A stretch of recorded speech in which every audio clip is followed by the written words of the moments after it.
ஆண்டவரும் இரட்சகருமாயிருக்கிற இயேசு கிறிஸ்துவின் நாமத்தில் உங்கள் யாவருக்கும் அன்பின் வாழ்த்துக்கள். இந்த சிறப்பான உபவாச நாட்களில் ஒரு முக்கியமான பகுதியில் நாம் வந்திருக்க ஆண்டவர் தந்த ஈவுகளுக்காக நான் கர்த்தரை மகிமைப்படுத்துகிறேன். நம்முடைய திருச்சபைக்காக, ஊழியங்களுக்காக தேவனை ஸ்தோத்திரம் பண்ணுகிறேன். வாய்ஸ் கிளியராக இருக்கிற மாதிரி பார்த்துக்கோங்க, வேற ஒன்றும் பிரச்சனை இல்லை. ஓகே. மேடையில் இருக்கிற பரிசுத்தவான்கள் எல்லாருக்காக, பாஸ்டருக்காக, நம்ம மத்தியில் வந்திருக்கிற எல்லா ஊழியர்களுக்காக நான் தேவனை துதிக்கிறேன். விசுவாச பிள்ளைகள் ஒவ்வொருவருக்காக கர்த்தரை மகிமைப்படுத்துகிறேன். ஹல்லேலூயா, ஹல்லேலூயா. நீங்கள் தொடர்ந்து தியானித்து வருகிற ஒரு வார்த்தை 2 சாமுவேல் 5:23-24. அவர்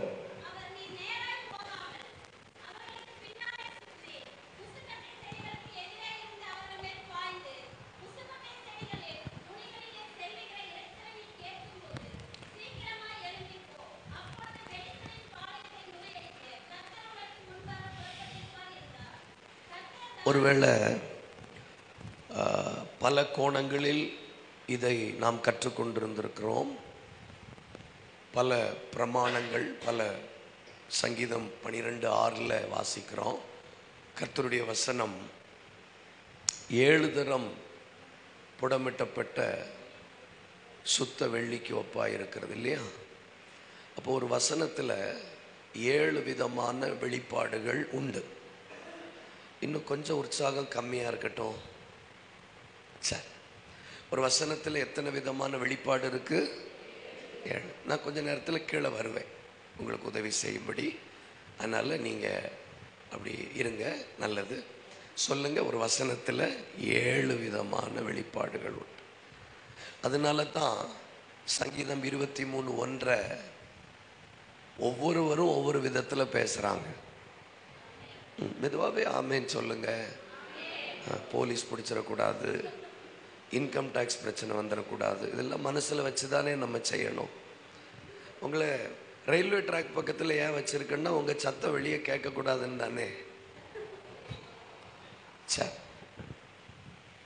காரமடை தாண்டும் போதே சொன்னாங்க, ஒரு 2-3 தடவை சொன்னாதான் உங்களுக்கு புரியும் அப்படின்னு. அப்படியா? சரி. ஏன் உங்கள் முகம் ஆதார் கார்டில் பார்த்த மாதிரி இருக்கு? எப்பவுமே இப்படி தானா? சிரிக்க முடியுமா உங்களால்? சிரிப்பு வருமா? சிரிங்க பார்க்கலாம். சிரிப்பு வராது என்ன? சரி, கர்த்தர் நல்லவர். இப்போ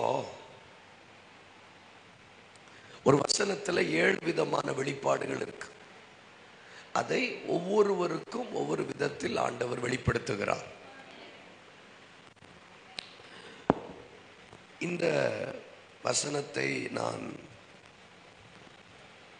கேட்டபோது, அல்லது தொடர்ந்து இதை வைத்து தான் நீங்கள் ஜெபித்து கொண்டிருக்கிறீர்கள் என்று கேட்டபோது என் ஆவியில் எழும்பின ஒரே ஒரு விஷயம், முசுக்கட்டை செடியிலிருந்து செல்லுகிற இரைச்சலை நீ கேட்கும்போது. அப்படின்னா முசுக்கட்டை செடி என்பது பூமிக்குரிய வாழ்க்கை செடி அல்லது மரம். ஆங்கிலத்தில் மல்பரி ட்ரீன்னு சொல்கிறாங்க. மல்பரி பழம் சாப்பிட்ருக்கீங்களா? தெரில, சாப்பிடலைனாலும் நான் வாங்கி தர முடியாது. Mulberry tree. இப்போ இந்த பூமியில் இருக்கிற ஒரு மரம், பூமியில் இருக்கிற ஒரு வாழ்க்கை. அதனால தான் இயேசு ஒரு குருடனுடைய கண்களை தொட்ட போது நீ என்னத்தை காண்கிறாய்ன்னு கேட்டபோது அவன் முதலாவது சொன்னான், மனுஷர்களை மரங்களை போல காண்கிறேன். அப்போ மனுஷனுக்குள்ள ஒரு மரம் இருக்கு. சரி, என்ன கொண்டுருவீங்களோ? மேட்டுப்பாளையத்தில் என் உயிர் போடணுன்னா அப்படி இல்லையே. அந்த வருஷத்து பிரதான ஆசாரியன் சொன்ன மாதிரி அநேகருக்காக ஒருவர் மரிப்பது, அது இயேசு மரிப்பார், நான் இல்லை. சேர்ந்து எது செய்தாலும் சேர்ந்து செய்யலாம். கொஞ்சம் நீங்கள் என் கூட ஒத்துழைப்பு கொடுக்கணும். கொடுப்பேன்னு சொல்றவங்க செய்வீர்களா அப்படின்ன மாதிரி. சரி, மறந்துட்டாங்க. அப்போ இந்த முசுக்கட்டை செடி என்பது பூமிக்குரியது, பூமியில் இருக்கு. இந்த செடி பூமியில் இருக்கா பரலோகத்தில் இருக்கா? சரி, அப்போ பூமியில் இருக்கிற ஒரு செடி. ஆனால் தாவீதுக்கு ஆண்டவர் சொல்லுகிறார், அதுல பரலோகத்தினுடைய ஒரு சந்திப்பு நடக்கும். Intervention of heaven. அப்படி பரலோகத்தினுடைய ஒரு சந்திப்பு நடக்கும்போது கர்த்தர் உனக்கு முன்பதாக புறப்பட்டிருப்பார், நீ பெலிஸ்தியரை முறியடிப்பார். அப்ப இன்னைக்கு நம்முடைய வாழ்க்கை மரம் போன்றது. அதனாலதான் யோபு 14ஆம் அதிகாரத்துல மரத்தை குறித்தாவது ஒரு நம்பிக்கை உண்டு, அது வெட்டப்பட்டு வேறற்று போனாலும் அது தண்ணீரின் வாசனையினால் இளங்கிளை திரும்ப தழைக்கும் அப்படின்னு வாசிக்கிறோம். அப்போ சபைக்கும் மரத்திற்கும் ஒரு பெரிய சம்பந்தம் உண்டு. Search is like a tree. அதனாலதான் 1ஆம் சங்கீதத்தில் நாம் வாசிக்கிறோம்,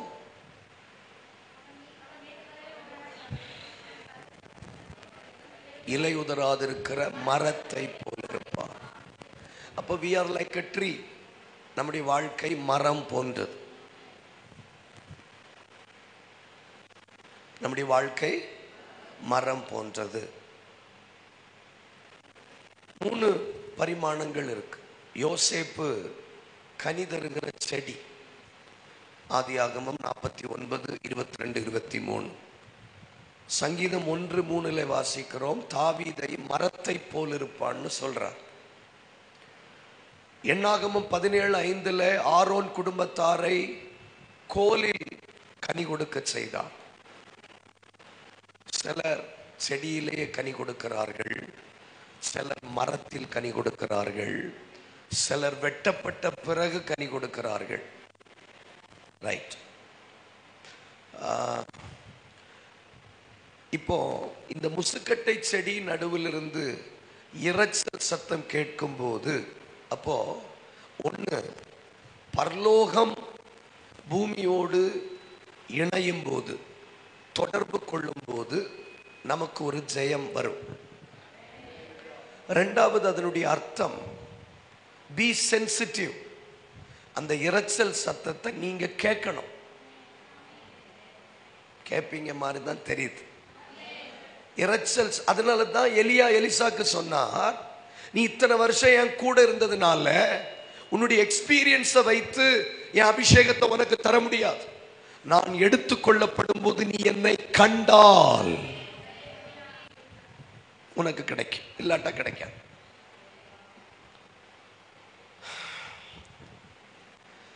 பாருங்க, எனக்கு உயிர் இல்லை.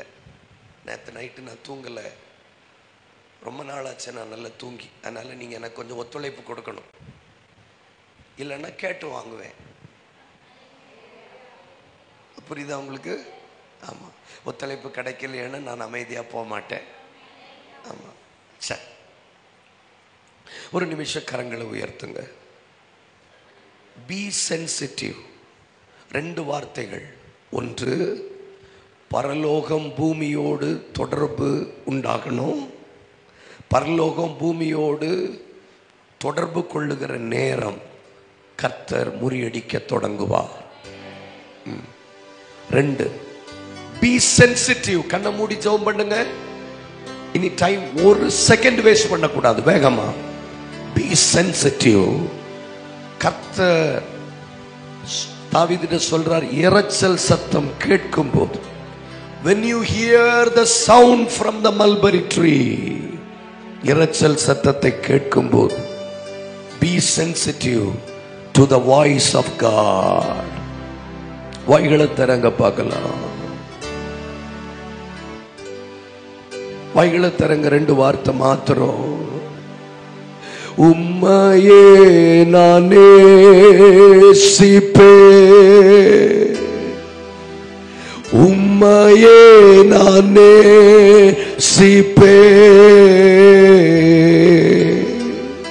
உம்மையே நான் நேசிப்பேன்.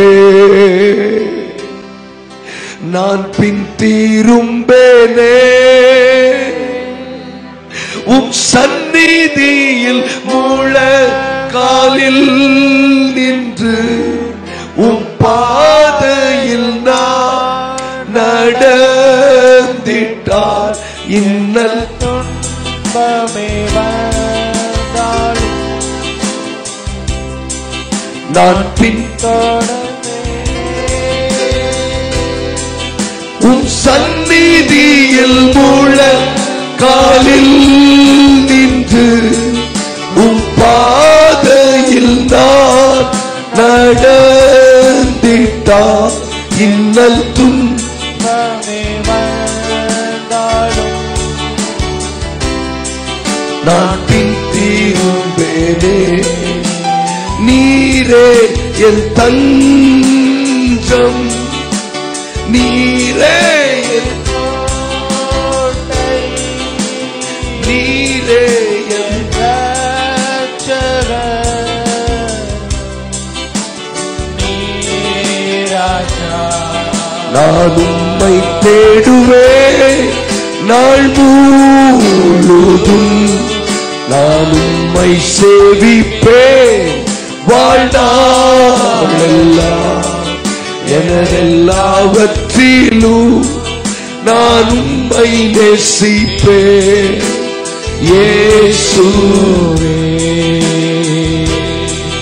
நான் உம்மை தேடுவேன் நாள் முழுதும், நான் உம்மை சேவிப்பேன் வாழ்நாளெல்லாம். எனதெல்லாவற்றிலும் நான் உம்மை சேவிப்பேன் இயேசுவே. நான் உம்மை தேடுவேன் நாள் முழுதும், நான் உம்மை சேவிப்பேன் வாழ்நாளெல்லாம். எல்லாரும் பாடுவோம். எல்லாவற்றிலும் நான் உம்மை நேசிப்பேன் இயேசுவே. தந்தேனே என்னை முற்றிலுமாய் உமக்காய் தந்தேனே இயேசுவே, இயேசுவே, இயேசுவே ராஜா, இயேசுவே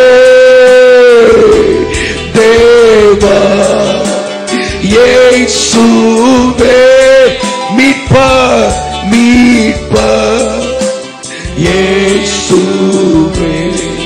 நான் உம்மை தேடுவேன் நாள் முழுதும், நான் உம்மை சேவிப்பேன் வாழ்நாளெல்லாம். பாட முடியலையா? எல்லாவற்றிலும் நான் உம்மை நேசிப்பேன் இயேசுவே.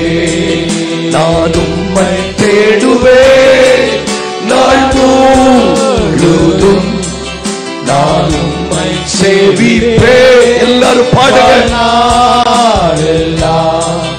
எனதெல்லாவற்றிலும் நான் உம்மை நேசிப்பேன் இயேசுவே. ஆராதனை இயேசுவுக்கே, ஆராதனை இயேசுவுக்கே, ஆராதனை இயேசுவுக்கே, ஆராதனை இயேசுவுக்கே. நீ சொன்னால் போதும் செய்வேன், உம் பாதம் ஒன்றே பிடிப்பேன் என் அன்பு இயேசுவே. நீ சொன்னால் போதும் செய்வேன். நடப்பேன் பாதம் வந்து பிடிப்பேன் என் அன்பு இயேசுவே. உங்க இருதயங்கள் கொஞ்சம் ஆயத்தப்படட்டும். தாய்மார்கள் கொஞ்சம் வாய்த்தரங்களை. ஆண்டவர் என்ன செய்ய விரும்புகிறாரோ அதை புரிந்து கொள்ளக்கூடிய ஒரு உணர்வுள்ள இருதயம் நமக்கு வரட்டும். எனக்கு இந்த வார்த்தையை கேட்ட உடனே ஆவியில வந்த சத்தம் வேற ஒன்றும் இல்லை. B sensitive. சபை ரொம்ப உணர்வுள்ள இருதயத்தை பெற்றுக்கொள்ளணும். தயவு செய்து கண்ணை மூடுங்க, அப்புறம் வேடிக்கை பார்க்கலாம். இந்த டிவி பார்க்கறதெல்லாம் கொஞ்சம் நிறுத்துங்க, அப்புறம் கண்ணை மூடுங்க ப்ளீஸ். B sensitive. இரைச்சல் சத்தத்தை கேட்கணும். ஆராதனை இயேசுவுக்கே, ஆராதனை இயேசுவுக்கே, ஆராதனை இயேசுவுக்கே, ஆராதனை நீர் சொன்னால் போதும் செய்வேன். நடப்பேன் உம் பாதம் ஒன்றை பிடிப்பேன் என் அன்பு இயேசுவே. நான் உம்மை தேடுவேன் நாள் முழுதும், நான் உம்மை சேவிப்பேன் வாழ்நாளெல்லாம். நம்புங்கப்பா, நம்புங்கப்பா. நான் உம்மை நேசிப்பேன் இயேசுவே.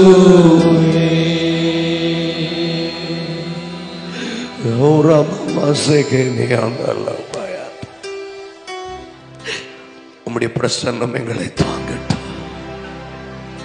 ஒரு மனுஷ சத்தம் வேண்டாம், எங்களுக்கு தேவையானது தான். ஜனமும் முடியாது, அடியனும் முடிவனது வார்த்தை முடியாது. இயேசுவின் நாமத்தில் சிலுவையில் மறைத்து வெளிப்படும் நல்ல பிதாவே, ஆமென். அப்போ பரலோகம் இந்த பூமியிலே ஒரு தொடர்பை உண்டாக்கினால் மாத்திரம்தான் என் விடுதலை உறுதி.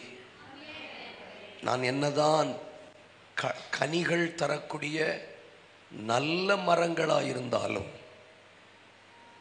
பரலோகத்தினுடைய ஒரு தொடுதல் என் மேல் வராத வரைக்கும் கர்த்தர் எனக்காக ஒன்றும் செய்ய முடியாது. 2, அந்த சத்தத்தை நீ கேட்கணும்னு சொல்றார். இந்த டிவியே பார்த்தா நான் டிவிக்குள்ள போயிடவா? இல்லை, நான் கேட்குறேன், என்ன முடிவில் இருக்கீங்க? இதுல இருந்து எனக்கு என்ன தெரியுதுன்னா ரொம்ப டிவி பார்ப்பீங்கன்னு அர்த்தம். இது யாருக்குன்னா கண்ணு தெரியாதவங்களுக்கு, தூர பார்வை உள்ளவங்களுக்கு தான் டிவி. அதனாலதான் பைபிள்ல போட்டிருக்கு, அவன் அவன் தன் சொந்த பிரதி வச்சிருக்கணும்னு. தடுப்பூசி போட வந்த மாதிரி இருக்கு சிலர் முகெல்லாம் பார்த்தா. சரி, நல்லது, இருங்க, ரைட். அப்போ ஒரு நீ அந்த சத்தத்தை கேட்கணும். உன் விடுதலைக்கு உன் காதுகள் திறந்திருக்கட்டும். அதான் சொல்றேன். புரியுதா உங்களுக்கு? சரி, இப்ப நாம கற்றுக்கொள்ள போறோம். லூக்கா 4வது அதிகாரம் 25, 26 வசனங்கள். லூக்கா 4வது அதிகாரம் 25, 20. கொஞ்சம் வேகம், கொஞ்சம் மெதுவா போங்க, எல்லாருக்கும் புரியணும். வாசிங்க சிஸ்டர். எலியாவின் நாட்களிலே 3 வருஷமும் 6 மாதமும், இன்னும் கொஞ்சம் ஸ்லோ, 20ல போனா போதும். டிராபிக் நிறைய இருக்குல்ல. ஆமா, 3 வருஷமும் 6 மாதமும் வானம் அடைப்பட்டு. அப்ப நம்பர் 1 வானம் அடைப்பட்டு. 2 தேசமெங்கும் மிகுந்த பஞ்சம் உண்டாயிருந்த போது. அப்ப 2வது தேசமெங்கும் மிகுந்த பஞ்சம் உண்டாயிற்று. 3வது இஸ்ரவேலருக்குள் அநேகம் விதவைகள் இருந்தார்கள். கவனிங்க, இந்த வேதாகமம் ஒரு this Bible is the Bible of order. இந்த வேதாகமம் ஒழுக்கத்தின் வேதாகமம். ஆண்டவர் அறியாத ஒரு மனிதன் ரட்சிக்கப்பட்டார். அப்ப அவங்க கிட்ட கேட்டாங்க, அந்த போனை கொஞ்சம் கீழே வைங்களேம்மா. சரி, நல்லது. ஓ, படம் வரைகிறீங்களா? சரி. அப்போ எப்படி நீங்க ரட்சிக்கப்பட்டீங்கன்னு கேட்டபோது அவர் சொன்ன சாட்சி அநேகரை அசைத்ததாம். ஒரு சொப்பனத்தினால ரட்சிக்கப்படல, அல்லது ஒரு பிரசங்கம் கேட்டு நான் ரட்சிக்கப்படல. நான் எப்படி ரட்சிக்கப்பட்டேன் என்றால், மத்தேயு 1ஆம் அதிகாரம் படித்தேன், அப்படி ரட்சிக்கப்பட்டேன்னு சொன்ன போது பாஸ்டர் உட்பட கேலியாக சிரித்தாராம். மத்தேயு 1ஆம் அதிகாரம் படிச்சு எப்படி ரட்சிக்கப்பட முடியும்? ஏன்னா அவன் இவனை பெற்றான், இவன் அவனை பெற்றான்னு இருக்கு. அதுவே உங்களுக்கு தெரியலையா? அப்ப மத்தேயு 1ல் என்ன இருக்கு? ஆபிரகாமின் குமாரனும் ஈசாக்கின் குமாரனும் இயேசு கிறிஸ்துவின் வம்ச வரலாறு. ஆபிரகாம் ஈசாக்கை பெற்றான், ஈசாக்கு யாக்கோபை பெற்றான், யாக்கோபு யூதாவை பெற்றான், யூதா பாரேஸை பெற்றான், பாரேஸ் ஆரானை பெற்றான், ஆரான் எஸ்ரோனை பெற்றான், எஸ்ரோன் நகசோனை பெற்றான், நகசோன் சல்மோனை பெற்றான், சல்மோன் போவாசை பெற்றான். இப்படி இருக்கு. ஆமா தானா? இதை படிச்சு ரட்சிக்கப்பட்டேன்னு சொன்னா நம்ப முடியுமா? எங்க ஊர்ல கல்யாண கார்டுக்கு பின்னாடி மாமன் முறை தெரியாது. நீங்க யுனைடெட் ஸ்டேட்ஸ் ஆஃப் அமெரிக்கானால உங்களுக்கு தெரியாது. நாங்க லோக்கல் தமிழ்நாடு பாருங்களேன். எங்க ஊரு கல்யாண கார்டுல பின்னாடி போட்டிருக்கோம். இப்ப சிம்பிளா சண்டை வராம இருக்கிறதுக்கு சுற்றமும் நட்பும் அப்படித்தான் போடுறாங்க. ஆனா முன்னாடி கல்யாண கார்டு பெருசா போட்டிருப்பாங்க. மாமன் மார், தாத்தா மார், தேங்க்யூ பாஸ்டர், சித்தப்பா மார், பெரியப்பா மார், ஒண்ணு விட்ட அண்ணன் மார், அப்படி போடுவாங்க. இதுல எவன் பேர்ல இன்சியல் மாறினா கூட கல்யாண வீட்டுல சண்டை நடக்கும். இத படிச்சு ஏதாவது பிரயோஜனம் இருக்கா? கல்யாண கார்டுல கல்யாண தேதி என்னன்னு தெரியணும். நமக்கு பொண்ணு மாப்பிள்ளை கூட முக்கியம் இல்லை, சோறு தான் முக்கியம். இப்ப கல்யாண வீட்டுல கேட்பாங்க, என்ன சாப்பாடு? பிரியாணினா நம்ம போவோம், இல்லைன்னா மொய் பணத்தை யார்ட்டையாவது கொடுத்து எழுதிருங்க அப்படின்னு சொல்லி. இது எங்க ஊர், உங்க ஊர் இல்லை. அப்போ அந்த அந்த ஜீனியாலஜியை வச்சு எதுவும் பிரயோஜனம் இல்லை பாஸ்டர். ஆனால் இந்த ஜீனியாலஜியை படிச்சு ஒரு மனிதன் ரட்சிக்கப்பட்டான்னு கேட்டா பயங்கர ஆச்சரியம். எப்படி நீங்க ரட்சிக்கப்பட்டீங்கன்னு அவரை தனியா கூப்பிட்டு இதுல உங்களுக்கு என்ன என்ற புரிந்ததுன்னு கேட்டா அவர் ஒண்ணு சொன்னாரா, எனக்கு எங்க அப்பா பேர் தெரியும், எங்க தாத்தா பேர் தெரியும். எங்க தாத்தாவுக்கு தாத்தா பேர் எனக்கு தெரியாது. ஆனா இந்த வேதாகமத்துல இத்தனை தலைமுறைகளை வரிசைப்படுத்தி இருக்குன்னா இந்த கடவுள் உண்மையா தானே இருக்கணும். உங்ககிட்ட சொல்லி இருக்க கூடாது, நான் தப்பு பண்ணது அது. உங்க தாத்தாவுக்கு தாத்தா பேர் என்ன? இது பயங்கர அட்வான்ஸ் எல்லாம் இருக்காங்க. உங்க தாத்தாவுக்கு தாத்தா பேர் தெரியாது. எல்லாருக்கும் தெரியுமா? வீரப்பனா? ஆமா. இந்த சத்தியமங்கலம் இல்ல, அது இல்ல. சரி. இப்போ பிராக்டிக்கலா ஒரு சிலரை தவிர்த்து நம்ம எல்லாம் அந்த சொத்து விற்கும் போதுதான் அந்த பேர் தெரியும் இல்ல பாஸ்டர்? ஒரு ஜெனரேஷனுக்கு முந்தின ஜெனரேஷன் நமக்கு தெரியுமா? தெரியாது. ஆனால் இவர் இந்த வேதாகமத்தை படிக்கும் போது ஒரு மாதிரி உட்கார்ந்துருக்கீங்களே, ஆனா நான் விட மாட்டேன், பார்த்துடுங்க. இப்போ அப்படி அப்படி ஒரு இவ்வளவு பெரிய தலைமுறையை இந்த வேதாகமம் பதிவு செய்திருக்குமானால் கண்டிப்பா இந்த தேவன் உண்மையானவராக தான் இருந்திருக்கணும். ஏன்னா இத்தனை தலைமுறை இருக்கே. நமக்கு நம்ம அப்பாவுக்கு அப்பா இபி பில்லு கட்டின ரெசிப்ட் நம்ம கையில இல்லை. என்ன சொன்னா உங்களுக்கு புரியும்? ஆனா இவ்வளவு தலைமுறையை பரலோகம் வரிசைப்படுத்தி இருக்குமானால் அப்ப this Bible is the Bible of order. இது ஒழுக்கத்தினுடைய வேதாகமம். இது கட்டுக்கதை அல்ல, இது இது இது இது கம்பராமாயணம் அல்ல, இது சிலப்பதிகாரம் அல்ல, இது இது சத்தியம். இதில் எழுதப்பட்டிருக்கிறது உண்மை. எனக்கு எங்க தாத்தாவுக்கு அப்பா பேர் கூட தெரியாதே. இந்த வேதாகமம் இத்தனை பரிசுத்தவான்களை, இத்தனை முற்பிதாக்களை வரிசைப்படுத்தி இவன் இவனை பெற்றான், இவன் அவனை பெற்றான், ஒரு கேப் விடாம சொல்லுமானால் இந்த கடவுள் தான் மெய்யான கடவுள் என்பதை அவன் ரட்சிக்கப்பட்டான். கை உயர்த்தி ஆண்டவருக்கு ஸ்தோத்திரம் பண்ணுங்க.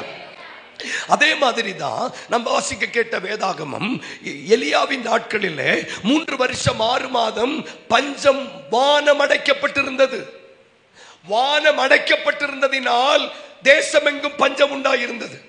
தேசமெங்கும் பஞ்சம் உண்டாயிருந்ததினால் வேதம் சொல்லுகிறது இஸ்ரவேலருக்குள்ளே அநேகம் விதவைகள் இருந்தார்கள். அப்படின்னா என்ன அர்த்தம்? வானம் அடைக்கப்பட்டதுனால தான் பஞ்சம் வந்தது, பஞ்சம் வந்ததுனால தான் விதவைகள் வந்தார்கள். There is an order. அப்போ இந்த பூமியில நடக்கிற ஒவ்வொரு மாற்றங்களுக்கும் வானம் ஒரு காரணம்.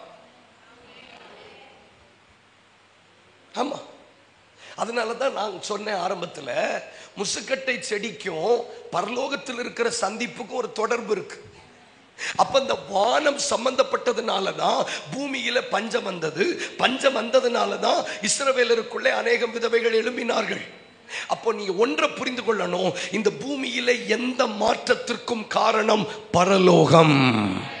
பரலோகத்தை சம்பந்தப்படுத்தாமல் இந்த பூமியில ஒன்றும் நடக்காது. nothing will happen. அதனால் தான் தாவீது சொல்லுகிறார், எனக்கு ஒத்தாசை வரும் பர்வதங்களை நோக்கி என் கண்களை ஏறெடுப்பேன். வானத்தையும் பூமியையும், நம்பர் 1, வானத்தையும் பூமியையும். ஆதியிலே தேவன் வானத்தையும் பூமியையும். சொல்லுங்க, வானம் இல்லாம பூமி இல்லை. சீக்கிரம் சொல்லுங்க, டைம் ஆயிட்டே இருக்கு.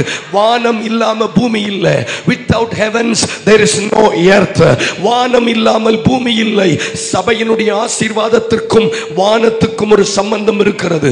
உங்கள் குடும்பத்தினுடைய ஆசீர்வாதத்திற்கும் வானத்துக்கும் ஒரு சம்பந்தம் இருக்கிறது. உங்கள் தொழிலுக்கும் வானத்துக்கும் ஒரு சம்பந்தம் இருக்கிறது.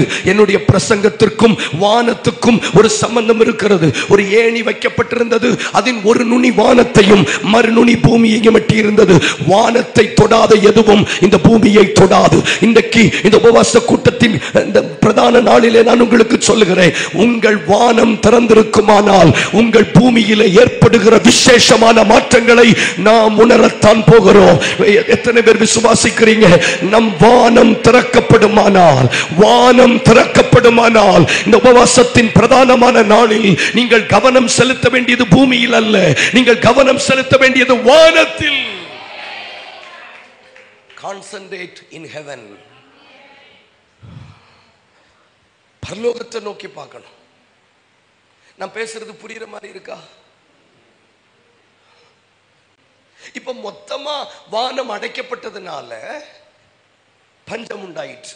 அப்ப இந்த பூமியில ஏற்படுகிற ஒவ்வொரு மாற்றத்துக்கும் வானம் ஒரு காரணம். அதனாலதான் எலியா 3 வருஷம் 6 மாதம் மழை பெய்யாதபடி வானத்தை அடைத்தார். ஏன் எலியா பூமியை அடைக்கலன்னா அவருக்கு தெரியும், மேல அடைச்சிட்டா கீழே வறட்சி ஆயிடும்.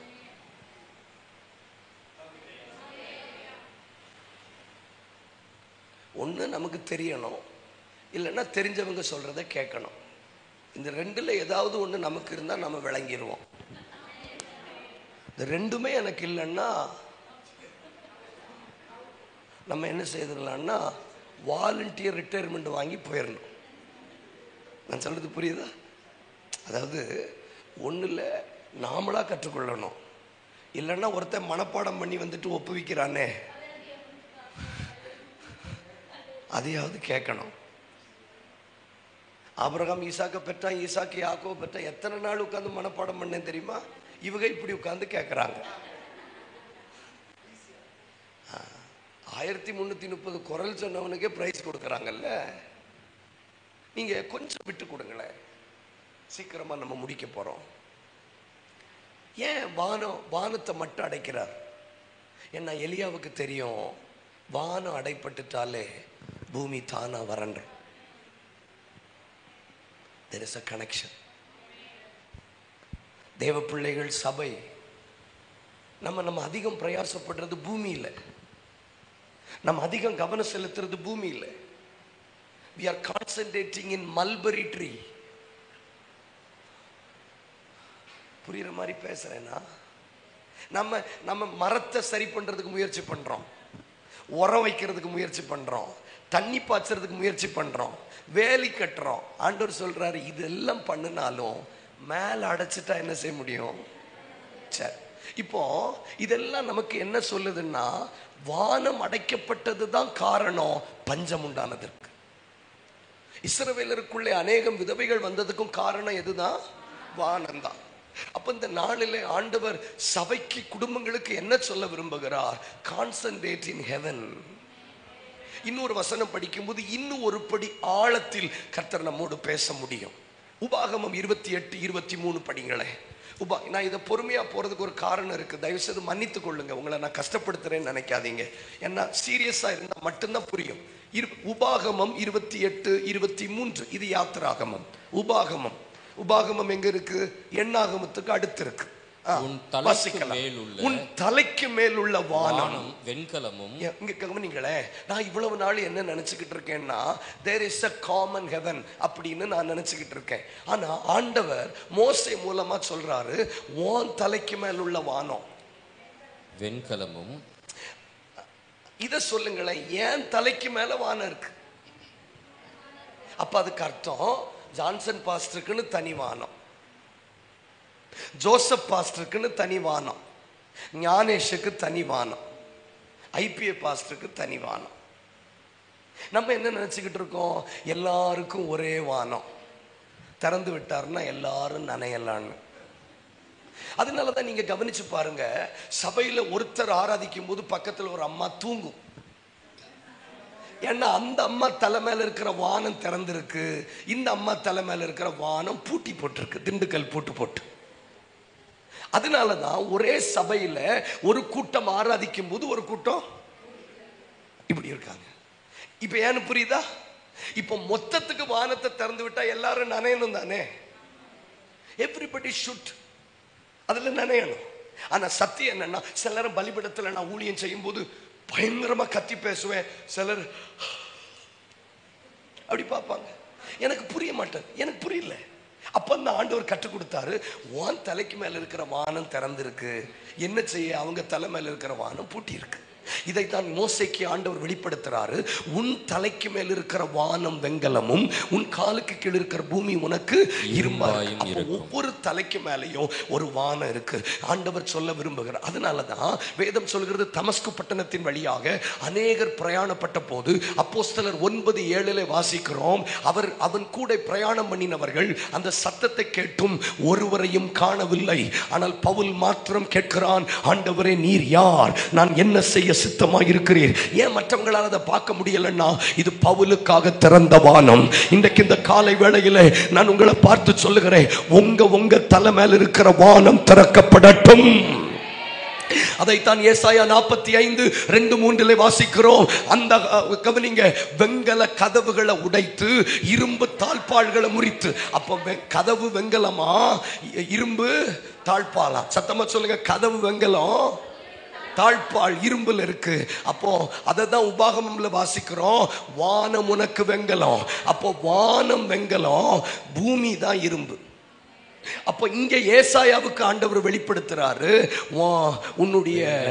உன்னுடைய கதவு வெங்கலம், உன்னுடைய தாழ்பாள் இரும்பு. நான் ஒரே ஒரு கேள்வி கேட்கிறேன், கதவை உடைச்சிட்டா தாழ்பாலை தனியா திறக்க வேண்டாம், கதவை உடைச்சிட்டா தாழ்பாளோட தனியா போராட வேண்டாம். அர்த்தம், வானம் திறந்துட்டா பூமிக்குரிய வாழ்க்கையை பற்றி நீங்க கஷ்டப்பட வேண்டாம்.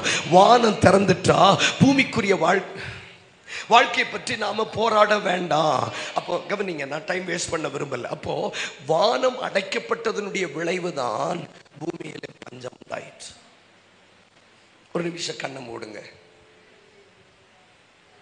எப்படினாலும் ஹோம்ஒர்க் முடிக்காம நான் மீட்டிங் முடிக்க மாட்டேன். அதனால நீங்க ஹோம்ஒர்க் செய்து தான் ஆகணும். அதனால டைம் வந்தோடனே மடி அடிச்சோடனே மைக்கு கொடுத்துருவேன்னு கனவு காணாதீங்க. இதை நான் மிகுந்த தாழ்மையோடு தெரிவித்துக் கொள்ளுகிறேன். மிகுந்த வாயை திறந்து ஜெபிங்க பார்க்கலாம். அதனால ஓபி அடிக்க நான் விடவே மாட்டேன், ப்ளீஸ். இல்லை இல்லை இல்லை இல்லை, அப்படி ஒரு கூட்டம் நம்ம நடத்தல. இப்ப கான்சென்ட்ரேட் பண்ணுங்க. ஏன் தலை மேல இருக்கிற வானம், ப்ளீஸ், ஏன் தலை மேல இருக்கிற வானம். இன்னைக்கு எத்தனை பேருக்கு கண் திறக்கப்படுது?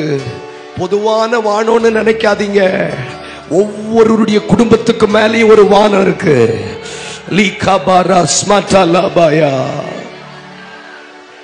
ஏன் வானம் திறக்கணும்பா, ஏன் வானம் திறக்கணும்பா. இந்த பூமியில் இருக்கிற ஒவ்வொரு பிரச்சனைக்கும் வானம் ஒரு காரணம். உங்க குடும்பத்துல சமாதானம் இல்லையா? உங்க தலை மேல இருக்கிற வானத்தை செக் பண்ணுங்க. உங்க வீட்டுல தரித்திரம் இருக்கா? உங்க தலை மேல இருக்கிற வானத்தை செக் பண்ணுங்க. எப்ப பார்த்தாலும் இழப்புகளை சந்திக்கிறீர்களா? உங்க தலை மேல இருக்கிற வானத்தை செக் பண்ணுங்க. உன் தலை மேல இருக்கிற வானம் வெங்கலமா இருக்கிற வரைக்கும் உன் பூமிக்குரிய வாழ்க்கை இரும்பாகத்தான் இருக்கும். எல்லாருக்கும் ஒரே வானம் இல்ல சிஸ்டர்.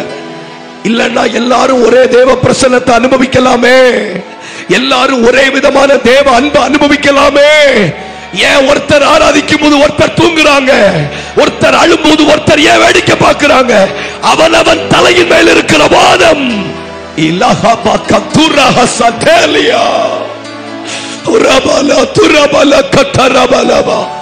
மேட்டுப்பாளையத்துல ஒவ்வொரு சபைக்கும் ஒரு வானம் இருக்கு. ஒவ்வொரு ஊழியக்காரனுக்கு மேலே ஒரு வானம் இருக்கு. ஒவ்வொரு விசுவாசிக்கு மேல ஒரு வானம் இருக்கு. இன்னைக்கு இந்த உபவாச நாளில் உங்க தலைக்கு மேல இருக்கிற வானம் திறக்கப்படுமானால் உன் பூமி இனி பஞ்சத்தை சந்திக்காது. உன் ஆவிக்குரிய வாழ்க்கை வெற்றிடமா இருக்காது. கை தட்ட முடிந்தவர்கள் கை தட்டுங்க. ஒரு புதிய அபிஷேகத்தை ரபாலாயை சகதலபா கதரபா விடாதீங்க. வாய் தரங்க. என் தலை மேல இருக்கிற வானம் இன்றைக்கு திறந்தே ஆகணும். என் பூமியில் இருக்கிற அத்தனை பிரச்சனைக்கும், என் குடும்பத்தில் இருக்கிற அத்தனை போராட்டத்துக்கும் வானம் தான் காரணம். பின்னாடி அண்ணன் ஜெபிங்க, பிரதர்ஸ் ஜெபிங்க. வானம் தான் காரணம். நீங்க பூமியில எவ்வளவு சேஞ்சஸ் கொண்டு வந்தாலும் சேஞ்சஸ் வராது. நீங்க எத்தனை மோட்டரை மாத்தினாலும் தண்ணி வராது. நீ எத்தனை டைல்ஸ் மாத்தினாலும் உன் வீடு நல்லா இருக்காது. நீ எத்தனை பெயிண்ட் அடிச்சாலும் வீடு மாறாது. வானம் திறக்கப்படட்டும். இயேசு யோர்தான் நதிக்கரையில் ஞானஸ்தானம் பெற்று கரை ஏறின உடனே வானம் திறந்தது. வானம் திறந்தா பரிசுத்தாவி இறங்கி வருவார். பரிசுத்தாவி இறங்கி வந்தா பிதா பேசுவார். Let the heavens open. கைகளை தட்டுங்க. இல்லா மசகதா எப்பதா திறக்கப்படுவாயாக.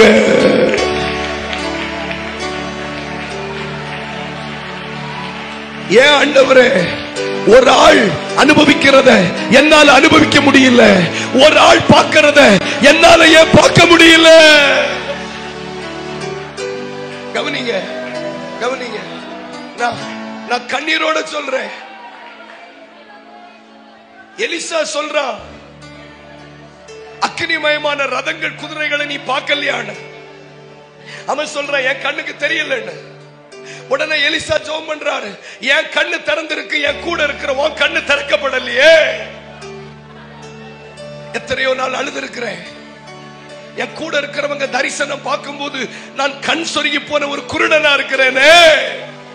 என் கூட இருக்கிறவங்களுக்கு வேதத்தின் வெளிச்சம் கிடைக்கும் போது எனக்கு வேதம் புரிய மாட்டேங்குதே. ஏன்னா ஒவ்வொரு தலைக்கு மேலேயும் ஒரு வானம் இருக்கு. யோசிச்சு பாருங்க. அதனாலதான் ஒரே கிளாஸ்ல படிக்கிறவன் ஒருத்தன் பிராஸ்பர் ஆகிறான், ஒருத்தன் தோற்று போகிறான். ஏன்னா ஒவ்வொரு தலைமையிலையும் ஒரு வானம் இருக்கு.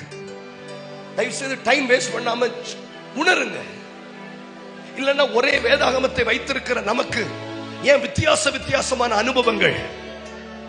Everybody have a unique heaven.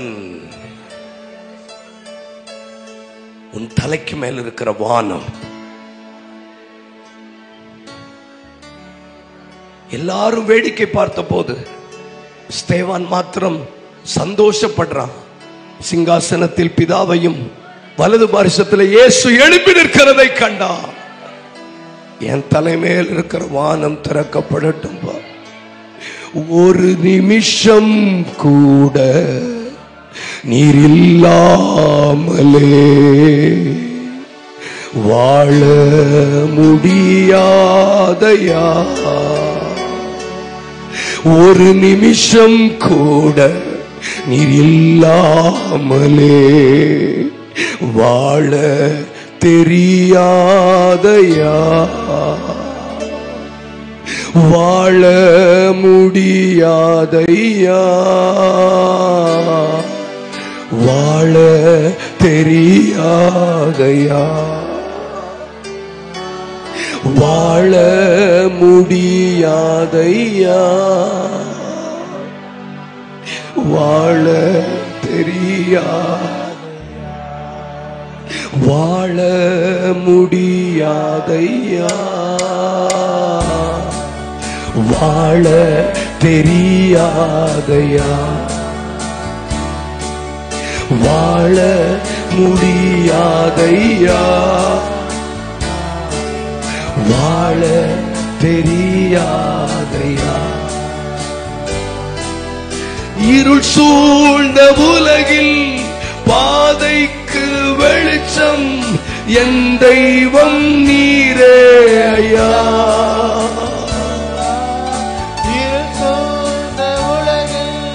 பாதைக்கு வெளிச்சம் என் தெய்வம் நீரே ஐயா. தலைமேலும் தீபம் நீர் அருளின வெளிச்சம், இருளை நான் கடந்து வந்தேன். ஒரு நிமிஷம் கூட நீரில்லாமலே சொல்லுங்க, வாழ முடியாதையா, வாழ முடியாதையா, வாழ தெரியா.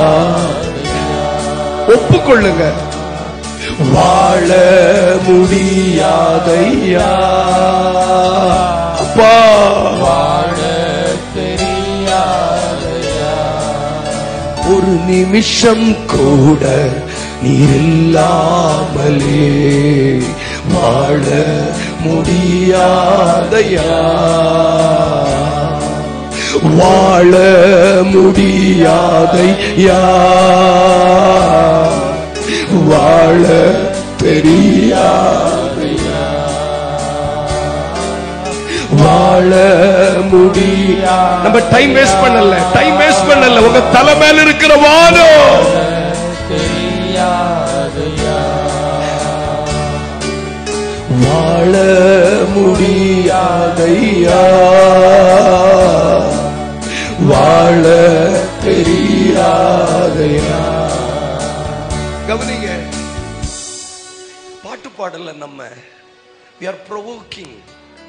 என் தலை மேல இருக்கிற வானம் திறந்திருக்கணும்.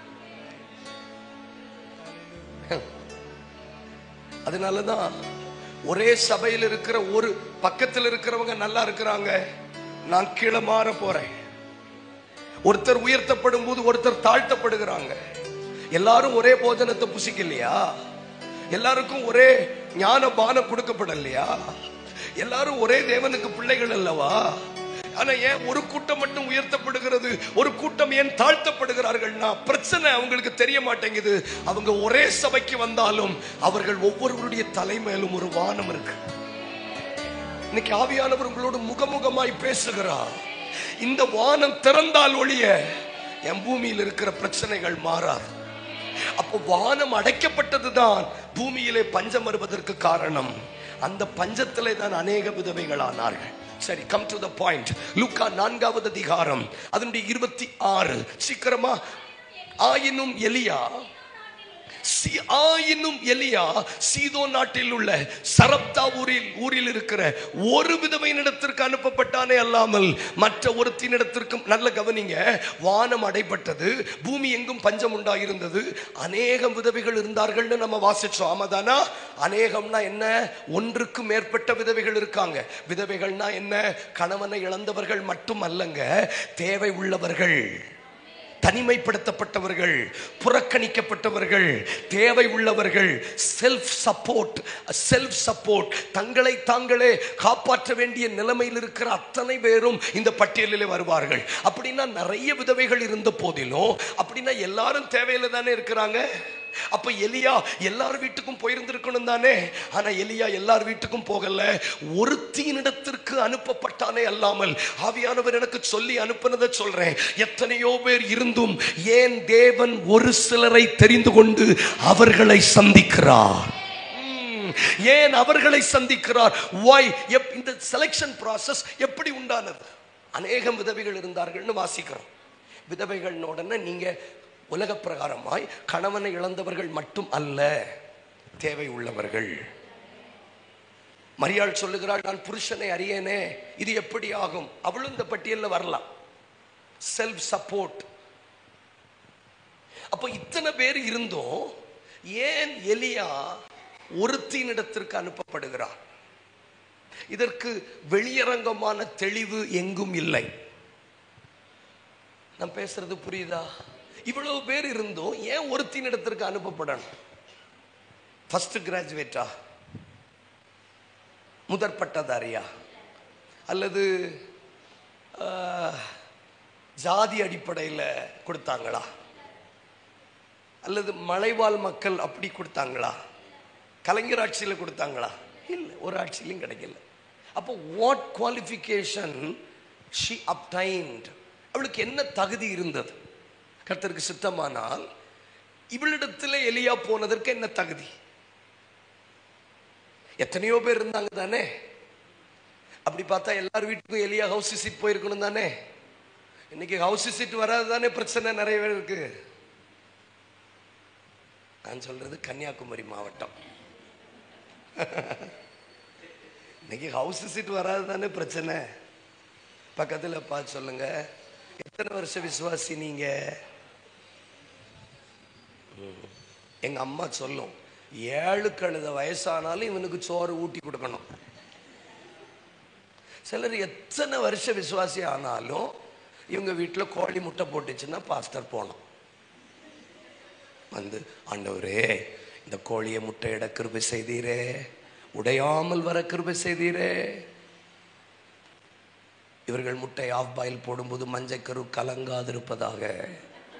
இப்படி எல்லாம் ஜெபம் பண்ணணும்னு நினைக்கிற விசுவாசிகள் நடுவில் தான் நாம வாழ்றோம். என்னைக்காவது மனப்பூர்வமா, பாஸ்டர் புது ஜனங்கள் வீட்டுக்கு போங்க பாஸ்டர், எங்க வீட்டுக்கெல்லாம் நீங்க வராதீங்கன்னு சொல்லுகிற மூத்த விசுவாசிகள் என்னைக்கு எழும்புறாங்களோ அன்னைக்கு தான் இந்த வானம் திறக்கும். எங்க வீட்டுக்கு வர மாட்டேங்கிறார், அங்க போக மாட்டேங்கிறார், இங்க உங்க வீட்டுக்கே வரணும், ஒரு ரூம் கட்டி போடுங்க. இது நான் சொல்றது எங்க ஊர்ல மார்த்தாண்டோன்னு ஒரு ஊர் இருக்கு. அப்போ இப்ப இங்க இருக்கிற தேவையை வச்சு பார்த்தா எல்லார் வீட்டுக்கும் எலியா போயிருந்திருக்கணும் தானே. ஆனா எலியா ஒருத்தினிடத்திற்கு மட்டும் அனுப்பப்பட்டானே அல்லாமல் மற்ற ஒருத்தினிடத்திற்கும் அவளிடத்துல என்ன தகுதி இருந்தது? வேகமாய் வாசிக்கலாம். ஒரு வசனத்துக்கும் இன்னொரு வசனத்துக்கும் ஜோடு இல்லாமல் இருக்காது. அதை ஆவியானவர் இணைக்கிறார். அது அவருடைய வாய் சொல்லிட்டு அது அவருடைய ஆவி சேர்க்கிறது. ரோமர் 9:15 வேகமாய். ரோமர் 9:15. ரோமர் 9:15 ப்ளீஸ் சீக்கிரம். ரோமர் 9:15. அவர் மோசேயை நோக்கி, எவன் மேல் இரக்கமா இருக்க சித்தமா இருப்பேனோ அவன் மேல் இரக்கமா இருப்பேன், எவன் மேல் உருக்கமா இருக்க சித்தமா இருப்பேனோ. அப்போ இந்த வசனத்துல 2 வார்த்தைகள் மிக மிக முக்கியம். சித்தமா இருப்பேனோ. அப்போ யார் மேல தேவ சித்தம் இருக்கிறதோ அவர்களிடத்திற்கு எலியா அனுப்பப்படுகிறார். அப்ப நம்பர் 1, தேவ சித்தம் என்றால் என்ன? தேவனுடைய திட்டங்களை இந்த பூமியிலே நிறைவேற்றக்கூடியவர்கள், தேவ சித்தம் செய்கிறவர்கள். இன்னைக்கு நிறைய பேர் கார் வாங்கினாலும் தேவ சித்தம் இருக்கா பாஸ்டர், தேவ சித்தம் இருக்கா, தேவ சித்தம் இருக்கா. கார் வாங்குறதுல என்ன தேவ சித்தம்? இவங்களா எல்லாம் பார்த்து முடிச்சுட்டு தேவ சித்தம் இருக்கான்னா, சித்தம்னா என்ன? Will of God. தேவனுடைய பரலோக திட்டத்தை இந்த பூமியிலே நிறைவேற்றுகிறவர்கள் தான் தேவ சித்தம் செய்கிறவர்கள். இந்த வார்த்தையை சொல்லுங்களேன். பரலோகத்தில் இருக்கிற தேவனுடைய ஒரு திட்டத்தை இந்த பூமியிலே நிறைவேற்றுகிறவர்கள் தேவ சித்தம் செய்கிறவர்கள். அப்ப இந்த விதவையினிடத்திற்கு எலியா அனுப்பப்பட்டதற்கு காரணம், இவள் தேவ ராஜ்யத்திற்கு உதவியா இருக்க போகிறாள். இவள் தேவ மனிதனுக்கு உதவியா இருக்க போகிறாள். இவள் தேவ திட்டத்திற்கு துணை நிற்க போகிறாள். நான் இந்த காலை வேளையில சொல்லுகிறேன், அப்படி யார் மேல தேவ சித்தம் இருக்குமோ அவர்கள் எத்தனை பஞ்சத்திற்குள்ளே அகப்பட்டாலும் அவர்களை கர்த்தர் கண்டுபிடிப்பார். நீ வானத்துக்கு ஏறினாலும் நான் அங்கே இருப்பேன், நான் பாதாளத்தில் இறங்கி படுக்கை போட்டாலும் உம்முடைய கரம் என்னை பிடிக்கிறதுன்னு சொன்னது போல, யார் மேல தேவ சித்தம் இருக்கிறதோ அவர்களை கர்த்தருடைய கரம் பிடிக்கும். இந்த குடும்பத்தால தேவ ராஜ்யத்துக்கு பிரயோஜனம் உண்டு, இந்த குடும்பத்தால சபைக்கு பிரயோஜனம் உண்டு, இந்த குடும்பத்தால தேவனுக்கு மிகுந்த. அதனாலதான் நீங்க கவனிங்க, எரிகோவுக்கு 2 வேவுக்காரர்களை அனுப்பின போது எத்தனையோ பணக்காரர்கள், எத்தனையோ வசதி படைத்தவர்கள் இருந்த போதிலும் ஒரு வேசி வீட்டிற்கு அனுப்பப்பட்டாள். ஏன்னா பரலோகம் தெரியும், இவள் தான் இவர்களுக்கு உதவி செய்ய போகிறாள். பரிசுத்தாவின் ஏவுதலால் சொல்லுகிறேன், உலகம் புறக்கணிக்கப்பட்டாலும் நீங்கள் தேவ திட்டத்துக்கு தேவையானால் உங்களிடத்தில் எலியா அனுப்பப்படுவார். கை உயர்த்தி ஸ்தோத்திரம் பண்ணுங்க. அப்படி பார்த்தா அவளுக்கு என்ன தகுதி இருக்கு? வேசி, ஹார்லட். புரியல உங்களுக்கு? ஆனா அவளுக்கும் தேவ ராஜ்யத்துக்கும் ஒரு தொடர்பு இருக்கு. செய்யறதுக்கு முன்னாடியே பார்க்கும்போது தெரிஞ்சிடும் இவங்க தேவ சித்தம் செய்ய போறாங்களா இல்லையா. ஏதோ ஒண்ணு பேசிட்டு போறதுக்கு வரலங்க. அவ வரவேற்கெல்லாம் செய்யல, என் வீட்டுக்கு வாங்கன்னு சொல்லல. ஆனா அந்த வேவுக்காரர்களுக்கு தெரிஞ்சது அவ வீட்டுக்கு தான் போகணும்னு. ஏன்னா அவதான் சணல் தட்டைக்குள்ள அவர்களை ஒளித்து வைத்தாள். உயிர் போயிருங்க. கொஞ்ச நேரத்துக்கு முன்னாடி தான் வாசல் அடைக்க போனாங்கன்னு போய் சொல்றா. ஒருவேளை ராஜா அதை நம்பாம மேல சர்ச் வாரண்ட் கொடுத்து தேட வச்சிருந்தா ராகாப்பு செத்திருக்க வேண்டியதான். அப்ப தன் உயிரை பணயம் வைத்து தேவ திட்டத்திற்கு உதவியா இருந்தாள். ஏன்னா இந்த வேவுக்காரர்கள்ட்ட தான் இன்ஃபர்மேஷன் இருக்கு, தகவல்கள் இருக்கு, அடுத்து எரிகோவை வீழ்த்துவதற்கான பிளான் இருக்கு. அப்ப அவர்களை பாதுகாக்கிறது எவ்வளவு பெரிய விஷயம். நான் சொல்றேன், பிரசங்கம் பண்றது மட்டும் ஊழியம் இல்லம்மா, தேவ திட்டத்தை சுமக்கிறவர்களை பாதுகாப்பதே ஒரு ஊழியம். தேவ தரிசனத்தை சுமக்கிறவர்களை பாதுகாப்பதே ஒரு ஊழியம். எனக்கு நல்ல தெரியும், தேவ திட்டத்தை, தேவ வசனத்தை சுமக்கிறவர்கள் அல்லது தேவ பிரமாணங்களை சுமக்கிறவர்கள் எரிகோவை வீழ்த்துவதற்கான திட்டங்களை வைத்திருக்கிற அந்த வேவுக்காரர்களை கொஞ்ச நேரம் காப்பாற்றி அனுப்பினதனுடைய விளைவு வேதம் சொல்கிறது, அவள் தேவ சித்தம் செய்கிறவள். அதனால் வேதம் சொல்கிறது, அவளுடைய ஜன்னலின் மேல் ஒரு சிகப்பு நூல் தொங்கப்பட்டிருந்தது. இதோ நாங்கள் எரிகோவை அழிக்க வரும்போது உன் வீடு காப்பாற்றப்படும்.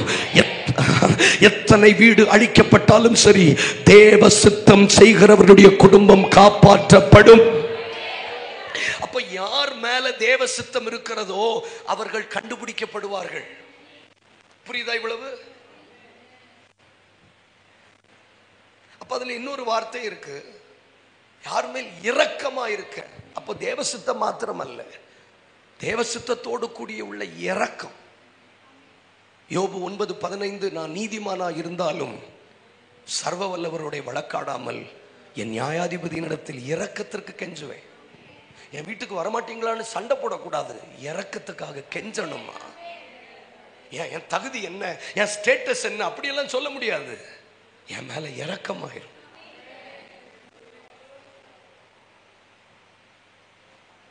இன்னும் கொஞ்சம் உற்சாகமா இருங்களேன். இரக்கமாயிரும், இரக்கமாயிரும். அர்ஜென்டினா தேசத்துல கால்பந்து விளையாட்டு போட்டி இன்டர்நேஷனல் லெவல்ல நடக்கும்.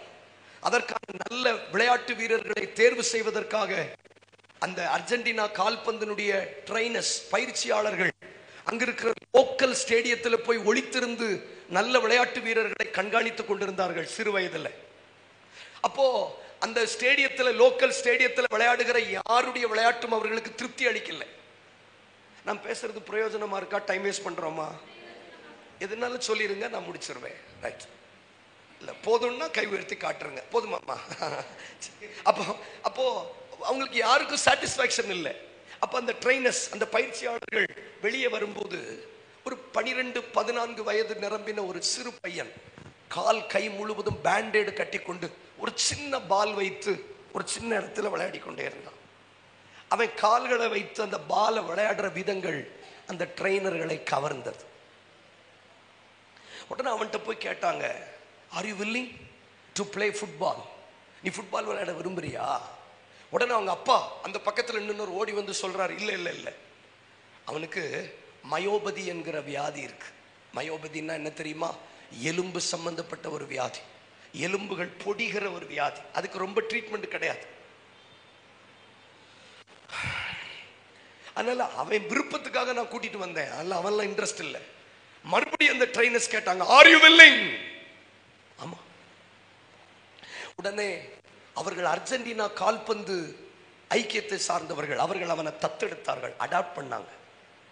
அர்ஜென்டினா கால்பந்து அவர்களுடைய கேம்பஸுக்கு அவனை கூட்டிட்டு போனாங்க. பல வருஷம் அவர்களுக்கு தீவிரமான மருத்துவம் கொடுத்தார்கள். உலகத்தில் சிறந்த மருந்து கொடுத்தவனை, பயிற்சி கொடுத்தவனை தேர்வு செய்தார்கள். பின்னாட்கள் அவன்தான் அர்ஜென்டினா பார்சிலோனா சொல்லக்கூடிய லயோனல் மெஸ்ஸி. கேள்விப்பட்டிருக்கீங்களா? அப்போ நம்ம திறமையை தாண்டி தேவனுடைய இரக்கம் நம்ம மேல வேணும். நான் தகுதி இருக்கு, நான் அப்படி பாடுவேன், நான் இப்படி இல்லை, என் மேல இரக்கமாயிரும். யார் மேல் அவர் இரக்கமா இருக்க சித்தமா இருப்பாரோ அவர்கள் மேல் இரக்கமா இருப்பார். இந்த உபவாசத்தின் நாளில் எனக்கு ஆச்சரியம், அந்த விதவைக்கு கர்த்தருடைய கண்களில் இரக்கம் கிடைத்தது. தேவ சித்தமும் இருந்தது, இரக்கமும் இருந்தது. அதனால் வேதம் சொல்லுகிறது, எலியா அவளிடத்திற்கு அனுப்பப்பட்டானே அல்லாமல் மற்ற ஒருத்தினிடத்திற்கும் அனுப்பப்படவில்லை. ஒரு நிமிஷம் உங்க கண்ணை மூடி கைகளை உயர்த்தி, எவ்வளவு பணம் சேர்த்து வைத்தாலும், எவ்வளவு திறமைகள் சேர்த்து வைத்தாலும், தேவ சித்தமும் இரக்கமும் யார் மேல இருக்கிறதோ, இந்த உபவாச ஜெபத்தில் பரிசுத்த ஆவியானவர் வாக்கு பண்ணுகிறார், மற்ற யாரிடத்திலும் போகாத எலியா உன்னிடத்தில் வரப்போகிறார். மற்ற யாரிடத்திலும் போகாத எழுப்புதல் உங்களிடத்தில் வரப்போகிறது. விசுவாசிக்கிறீங்களா? இந்த வருஷம் இந்த சிலருடைய கண்கள் காண போகிறது.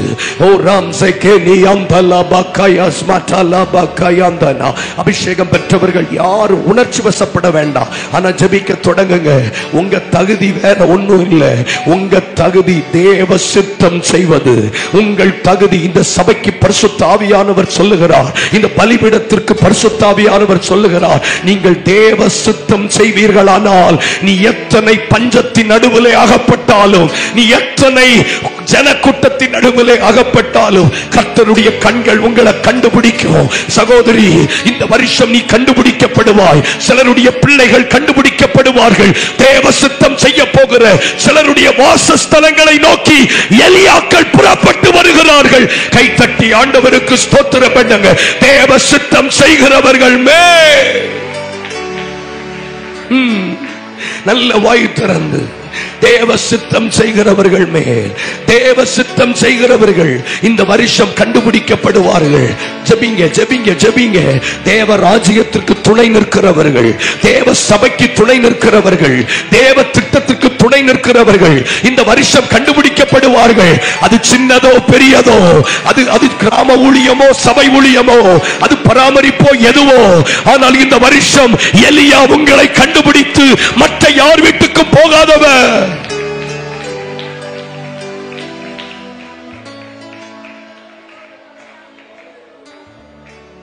இரக்கத்துக்காக கெஞ்சுங்க. என் பிள்ளைய நல்ல படிக்க வைப்பேன், என் பிள்ளைக்கு நிறைய நகை சேர்த்து வைப்பேன், என் வீட்டை நல்ல கட்டுவேன். இல்லங்க, இரக்க வேணும். You need mercy. இரக்க வேணும். இரக்கம் இருந்தது அவ வீட்டு மேல. இரக்கம் இருந்தது, இரக்கம் இருந்தது, இரக்கம் இருந்தது. எங்க நம்ம எல்லாருக்கும் தெரியுமே, தேவ சித்தமும் இரக்கமும் நமக்கு தேவை. சீக்கிரமா நம்ம கற்றுக்கொள்ளுவோம். அப்ப இவ வீட்டுக்கு வர்றார் இல்லையா? ஆனா இவ வீட்டுக்கு வர்றதுக்கு இவளுக்கு ஒரு தகுதி இல்லை. சொல்லுங்க, தேவ சித்தத்தை விட ஒரு தகுதி வேண்டாம். சொல்லுங்க, will of God is the greater qualification. தேவ சித்தத்தை விட வேற தகுதி வேண்டாம். சரி, இவளிடத்துல எலியா வர்றார்.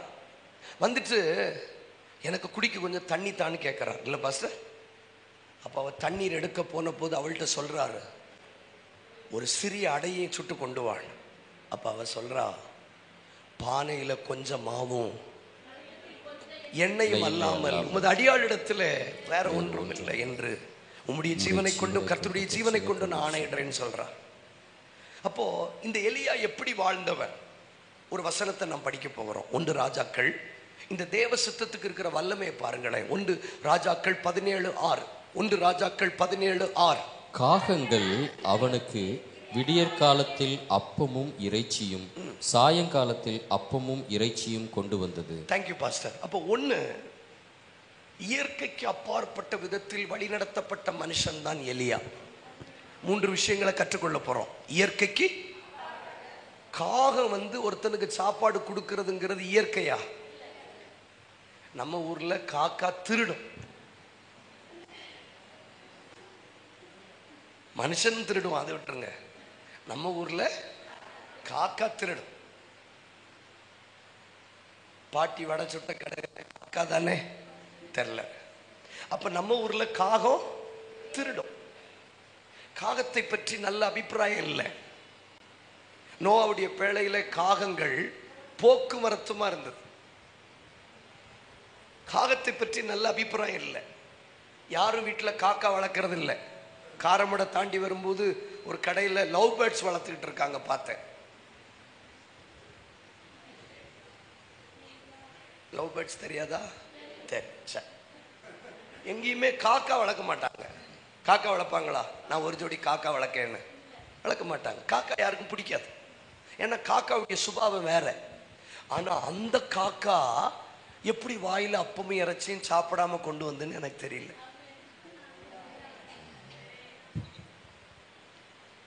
நம்ம 1/4 கிலோ கிரேப்ஸ் போடுங்கன்னு சொல்றதுக்கு முன்னாடி 100 கிராம் சாப்பிட்டுருவோம். நீங்க சாப்பிட மாட்டீங்கம்மா?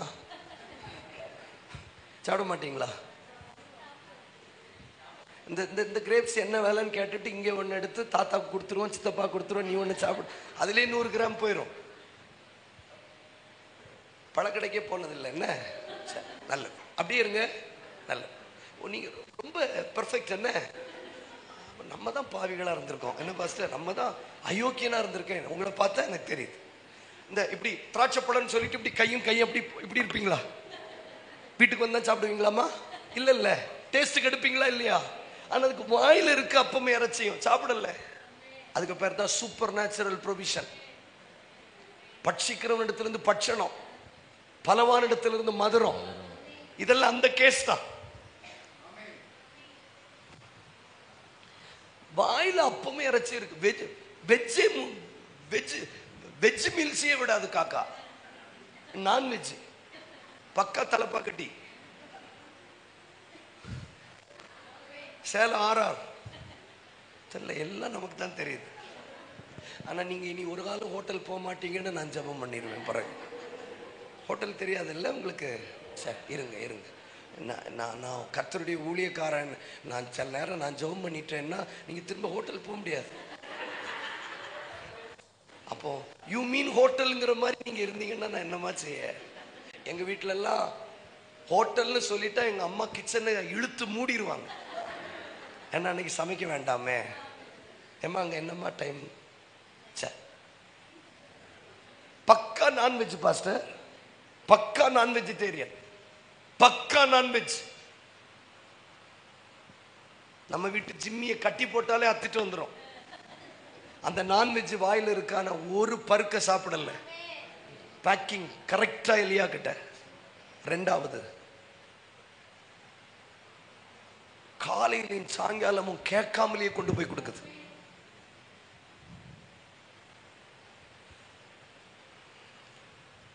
மூன்றாவது, அப்பமும் இறைச்சியும் கொடுக்குது. ஆனா இவர் இப்ப யார் வீட்டுக்கு போறார் தெரியுமா? காகத்தினால போஷிக்கப்பட்டவர் மனுஷியினால் போஷிக்கப்பட போறார். 2, அங்க காலையிலையும் சாயங்காலமும் கேட்காமலேயே கிடைக்குது.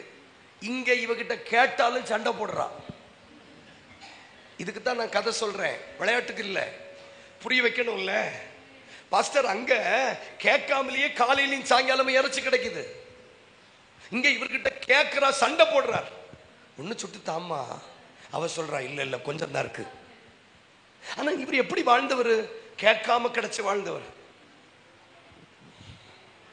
காலையிலையும் சாயங்காலமும் கேட்காம வருதுங்க. காலையில அப்பமும் இறைச்சியும், சாயங்காலமும் அப்பமும் இறைச்சியும், அப்பமும் இறைச்சியும், காலையிலையும் சாயங்காலம். 3வது, அப்பமும் இறைச்சியும் கிடைக்குது அங்க.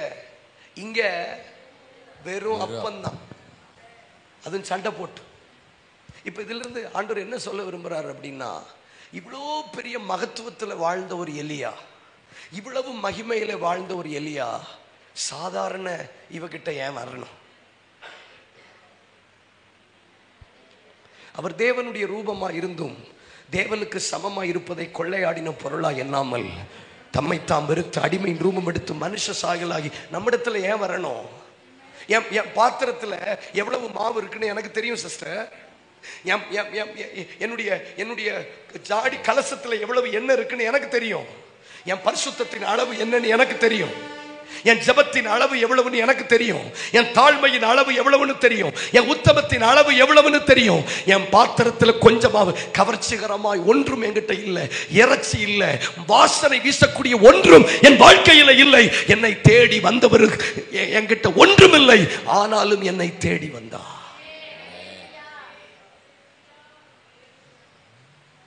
நம்ம கிட்ட வந்தது நம்ம திறமையை பார்த்தல்ல, நீங்கள் தேவ சித்தம் செய்வீர்கள் என்கிற நம்பிக்கையில வந்திருக்கிறார்.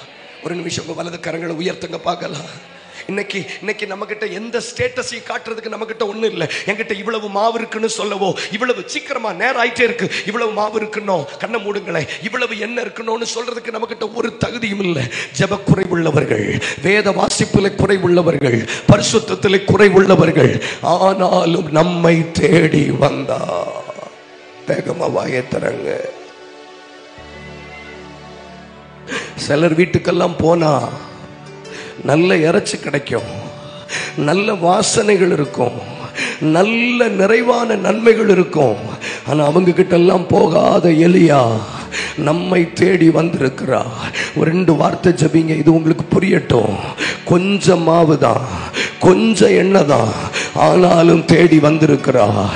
பரவாயில்ல, தேவ சித்தம் செய்வீங்கிறீங்க நம்பிக்கையில் மாவு குறைவா இருந்தாலும் பரவாயில்ல, எண்ணெய் குறைவா இருந்தாலும் பரவாயில்ல, திறமை இல்லைனாலும் பரவாயில்லை, சில விஷயங்களில் நாம் குறைவுபட்டிருந்தாலும் பரவாயில்லை, நம் மேல தேவ சித்தம் இருக்கிற ஒரே நம்பிக்கையில் நம்மை தேடி வந்திருக்கிறார். வேகமாய் வேகமாய் வாய்களை திறங்க. 2 வார்த்தை வேகமா வாய் திறந்துச்சு.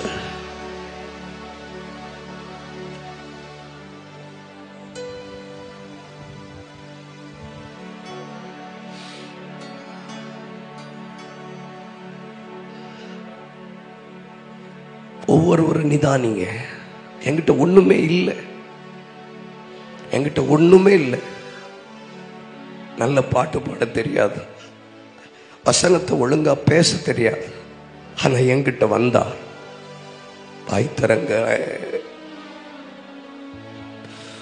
ஒரு நிமிஷம் கூட நீர் இல்லாமலே வாழ முடியாதையா, வாழ முடியாதையா, வாழ முடியாதையா. பாட்டு பாட தெரியாது, ஒழுங்கா ஜெபிக்க தெரியாது, நீர் எதிர்பார்க்கிற பரிசுத்த என்கிட்ட இல்ல. கொஞ்சமாவு கொஞ்சம் எண்ணெயும், ஆனாலும் தேவ சித்தம் செய்வோம் என்கிற நம்பிக்கையில நம்ம கிட்ட வந்திருக்கிறா. தேவ சித்தம் செய்வோம் என்கிற நம்பிக்கையில் வந்திருக்கிறா. தேவ சித்தம் செய்வோம் என்கிற நம்பிக்கையில் வந்திருக்கிறா. நான் ஒரு தீர்க்க தரிசன வார்த்தை சொல்றேன். ஆவியின் ஏவுதலால இந்த வருஷம் அநேகர் ஆச்சரியப்படுவாங்க. இவங்க வீட்டுக்கு எப்படி இந்த நன்மை வந்ததுன்னு அநேகர் ஆச்சரியப்படுவாங்க. இவங்களை தேடி எலியா எப்படி வந்தார் என்று அநேகர் ஆச்சரியப்படுவாங்க. கை தட்ட முடிந்தவங்க கை தட்டுங்க. உன் உறவினர்கள் மதிக்காத உன் வீட்டுக்கு இயேசு வருவார். நீ பாரா கட்டோசியஸ் கைகளை தட்டுங்க, விடாதீங்க. ஏலாபா கத்துராபாசியா கை தட்டுங்க, வாய்களை திறந்து.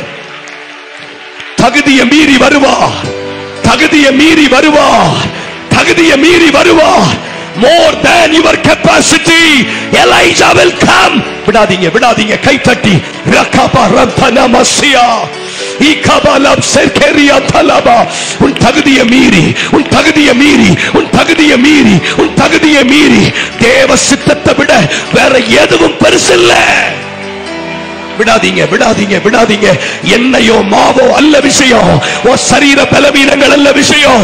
என் பிள்ளை தேவ சித்தம் செய்யும் போதோ மற்ற யாருக்கிட்ட போகாத எலியா, இந்த வருஷம் உன் வீட்டை தேடி உதிக்கிற வெளிச்சத்திற்கு ராஜாக்கள் லிகத்தரா.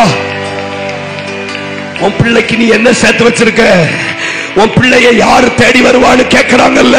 இதோ எலையாசார்கள் உன்னை தேடி வருகிறார்கள், நன்மைகள் உன்னை தேடி வருகிறது. இந்த உபவாசத்தில் முசுக்கட்டை செடியில ஒரு இரைச்சல் உண்டாகிறது. தேவ திட்டம் செடியின் மேல விழுகிறது. கைகளை தட்டுக. தேவ திட்டம், தேவ சத்தம் மரமாகிய உங்க மேல விழுகிறது.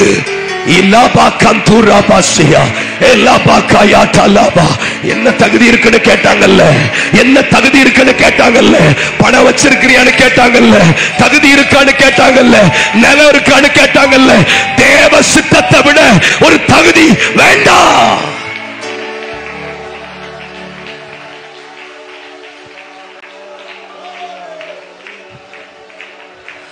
ஒழுங்கா பாட தெரியாதுமா? ஏமா உங்ககிட்ட பிரசங்கம் பண்ணுகிறேன்னா 6 வருஷம் குடிக்கு அடிமைப்பட்டவன், கஞ்சா பழக்கத்துக்கு அடிமைப்பட்டவன்.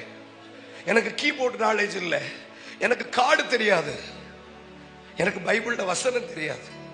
ஆனா என்ன தேடி வந்தா. என் பாத்திரத்துல கொஞ்சம் மாவு இருக்கும் போது என்கிட்ட வந்தா. 5 நிமிஷம் கூட ஜெபிக்காத போது என்கிட்ட வந்தா. ஒரு வசனம் கூட மனப்பாடமா தெரியாத என்கிட்ட வந்தா. சின்ன வயசுல இருந்து சண்டே ஸ்கூல்ல மெமரி வர்ஸ் சொல்லாத ஒரு பாவினா, ஆனா என்ன தேடி வந்தா. என்ன தெரியுமா? ஃபியூச்சர்ல இவன் என் சித்தம் செய்வான்.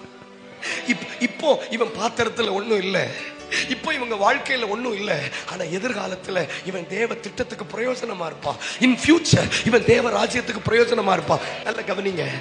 உங்களை தேடி வரும்போது நம்ம கிட்ட ஒரு தகுதியும் இல்லை, ஆனா வந்த பிறகு அவரை சும்மா விடக்கூடாது.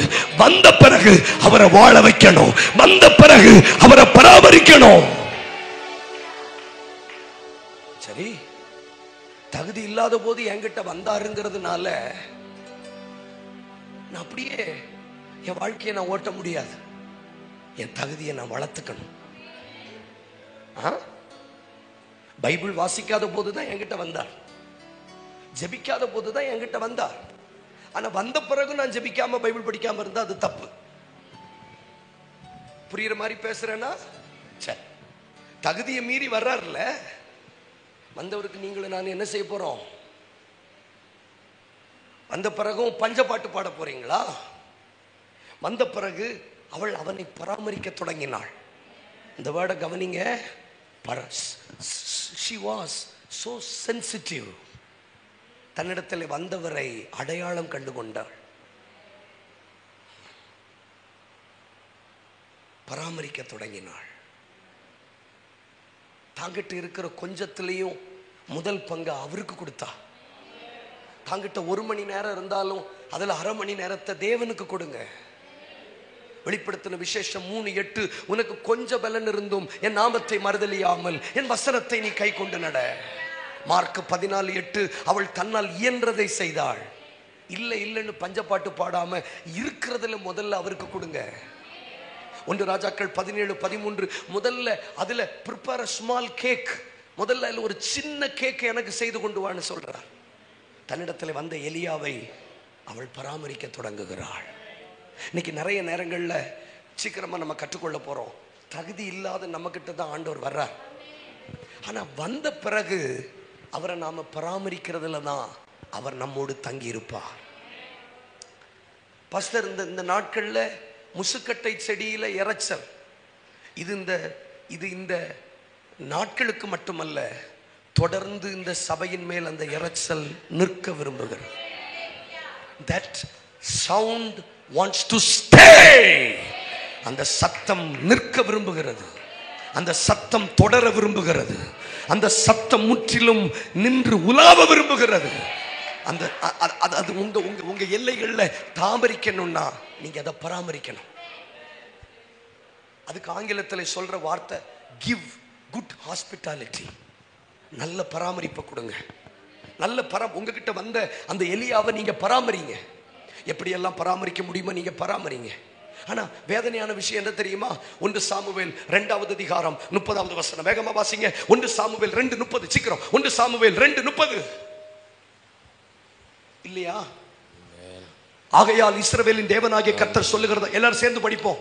ஆகையால் உன் வீட்டாரும் தேவனாகிய கர்த்தர் சொல்லுகிறது, உன் வீட்டாரும் உன் பிதாவின் வீட்டாரும் என்னென்னைக்கும் பிதாவின் வீட்டாரும் என் சந்நிதியில் என்றைக்கும் என் சந்நிதியில் நடந்து கொள்வார்கள் என்று நான் நிச்சயமாய் சொல்லியிருந்தேன். பாஸ்டர் ப்ளீஸ் ஒரு நிமிஷம். நிச்சயமாய் சொல்லியிருந்தேன். இந்த வார்த்தையை சொல்லுங்க. நிச்சயமாய் சொல்லி, நான் ஷூரா சொல்லியிருந்தேன், ஆனாலும் இனி அது எனக்கு தூரமா இருப்பதா. அப்போ ஆண்டவர் சில வாக்குத்தத்தங்களை நிச்சயமாய் சொல்லி இருந்தும் அது என்னவா போகுதா? சீக்கிரம் சொல்லுங்க. அது எப்படி நிச்சயமா செய்வேன்னு சொல்லிட்டு ஒரு வாக்குத்தத்தம் தூரமா போகுதுன்னு, ஏன் இந்த வாக்குத்தத்தம் தூரமா போகுதுன்னு அதனுடைய 2வது பகுதியில் ஆண்டவரே பதில் சொல்றார். என்னை கனம் பண்ணுகிறவர்களை நான் கனம் பண்ணுவேன், என்னை அசட்டை பண்ணுகிறவர்கள் கனஈனப்படுவார்கள் என்று கர்த்தர் சொல்றார். தகுதியே இல்லை, ஆனா நம்ம கிட்ட வர்றார். ஆனா வந்தவரை நீங்க கனம் பண்ணணும். வந்தவரை நீங்க கனம் பண்ணுகிற விதத்துல தான் உங்க எல்லையில் அவர் கிரியை செய்ய முடியும். எலியாவை அவள் பராமரித்து கனம் பண்ணினதுனால அவள் எல்லையிலே ஒரு பிள்ளை மரித்தாலும் அவன் உயிரோடு எழுப்பினான். நீங்க அவரை மெயின்டைன் பண்ணுங்க. கர்த்தர் பேசுறத காதுள்ளவர்கள் கேட்கிறவர்கள். என்கிட்ட எல்லாம் தகுதி இல்லாத போதுதான் இயேசு வந்தார். ஆனா வந்த பிறகு நான் அவருக்கு கொடுக்கிற பராமரிப்பு அவரை என்னிடத்துல தங்க வைக்கிறது. ஒரு வசன வெளிப்பாடு என்கிட்ட வந்தா அதற்கு நான் கொடுக்கிற பராமரிப்பு.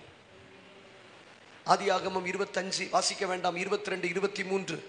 ரெபெக்காளுடைய வயிற்றிலே 2 பிள்ளைகள் ஒன்றோடு ஒன்று மோதி கொண்டது. பிரசவ காலத்துல பிள்ளை உதைக்கிறது சகஜம். உதைக்கிறத வச்சுதான் டெலிவரி டேட்டை ஃபிக்ஸ் பண்றாங்க. வேகமா உதைச்சதுன்னா சீக்கிரம் இருக்குன்னு அர்த்தம். ஒரு செகண்ட்ல 6-8 தடவை பட்டு பட்டு பட்டு உதைச்சுன்னா அட்மிட் ஆயிருங்கன்னு சொல்லுவாங்க. இது சகஜம். ஒரு எத்துறதுங்கிறது சகஜம் பாஸ்டர். ஆனா அதை கூட அவ சகஜமா எடுக்காம இப்படியானால் எப்படியோன்னு கர்த்தரிடத்துல விசாரிக்க போனாள். இதுதான் முசுக்கட்ட செடியில இறைச்சல். ஒரு இறைச்சல். இப்போ அது காத்தடிக்குது.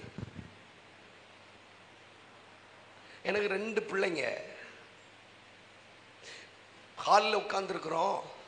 என் ஒய்ஃப் சொல்றா, பிள்ளை அழுற மாதிரி இருக்கு. பிள்ளை இல்லை, பிள்ளை ஆட்டுக்குட்டி சத்தம் போடுதுன்னு நான் சொல்றேன். அவ சொல்றா, இல்லப்பா பிள்ளை தான் அழுறான்.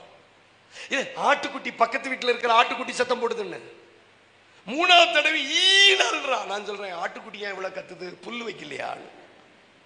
அப்புறம் எங்க அப்பா ஓடி வர்றாரு, எரும மாடுகளா பிள்ளை அழுது உங்களுக்கு காது கேட்கலையான்னு. அப்போ முசுக்கட்ட செடியின் நடுவில் இறைச்சல் சத்தம் கேட்கறத எனக்கு ஆட்டுக்குட்டி சத்தமா கேட்டா நான் என்ன செய்ய?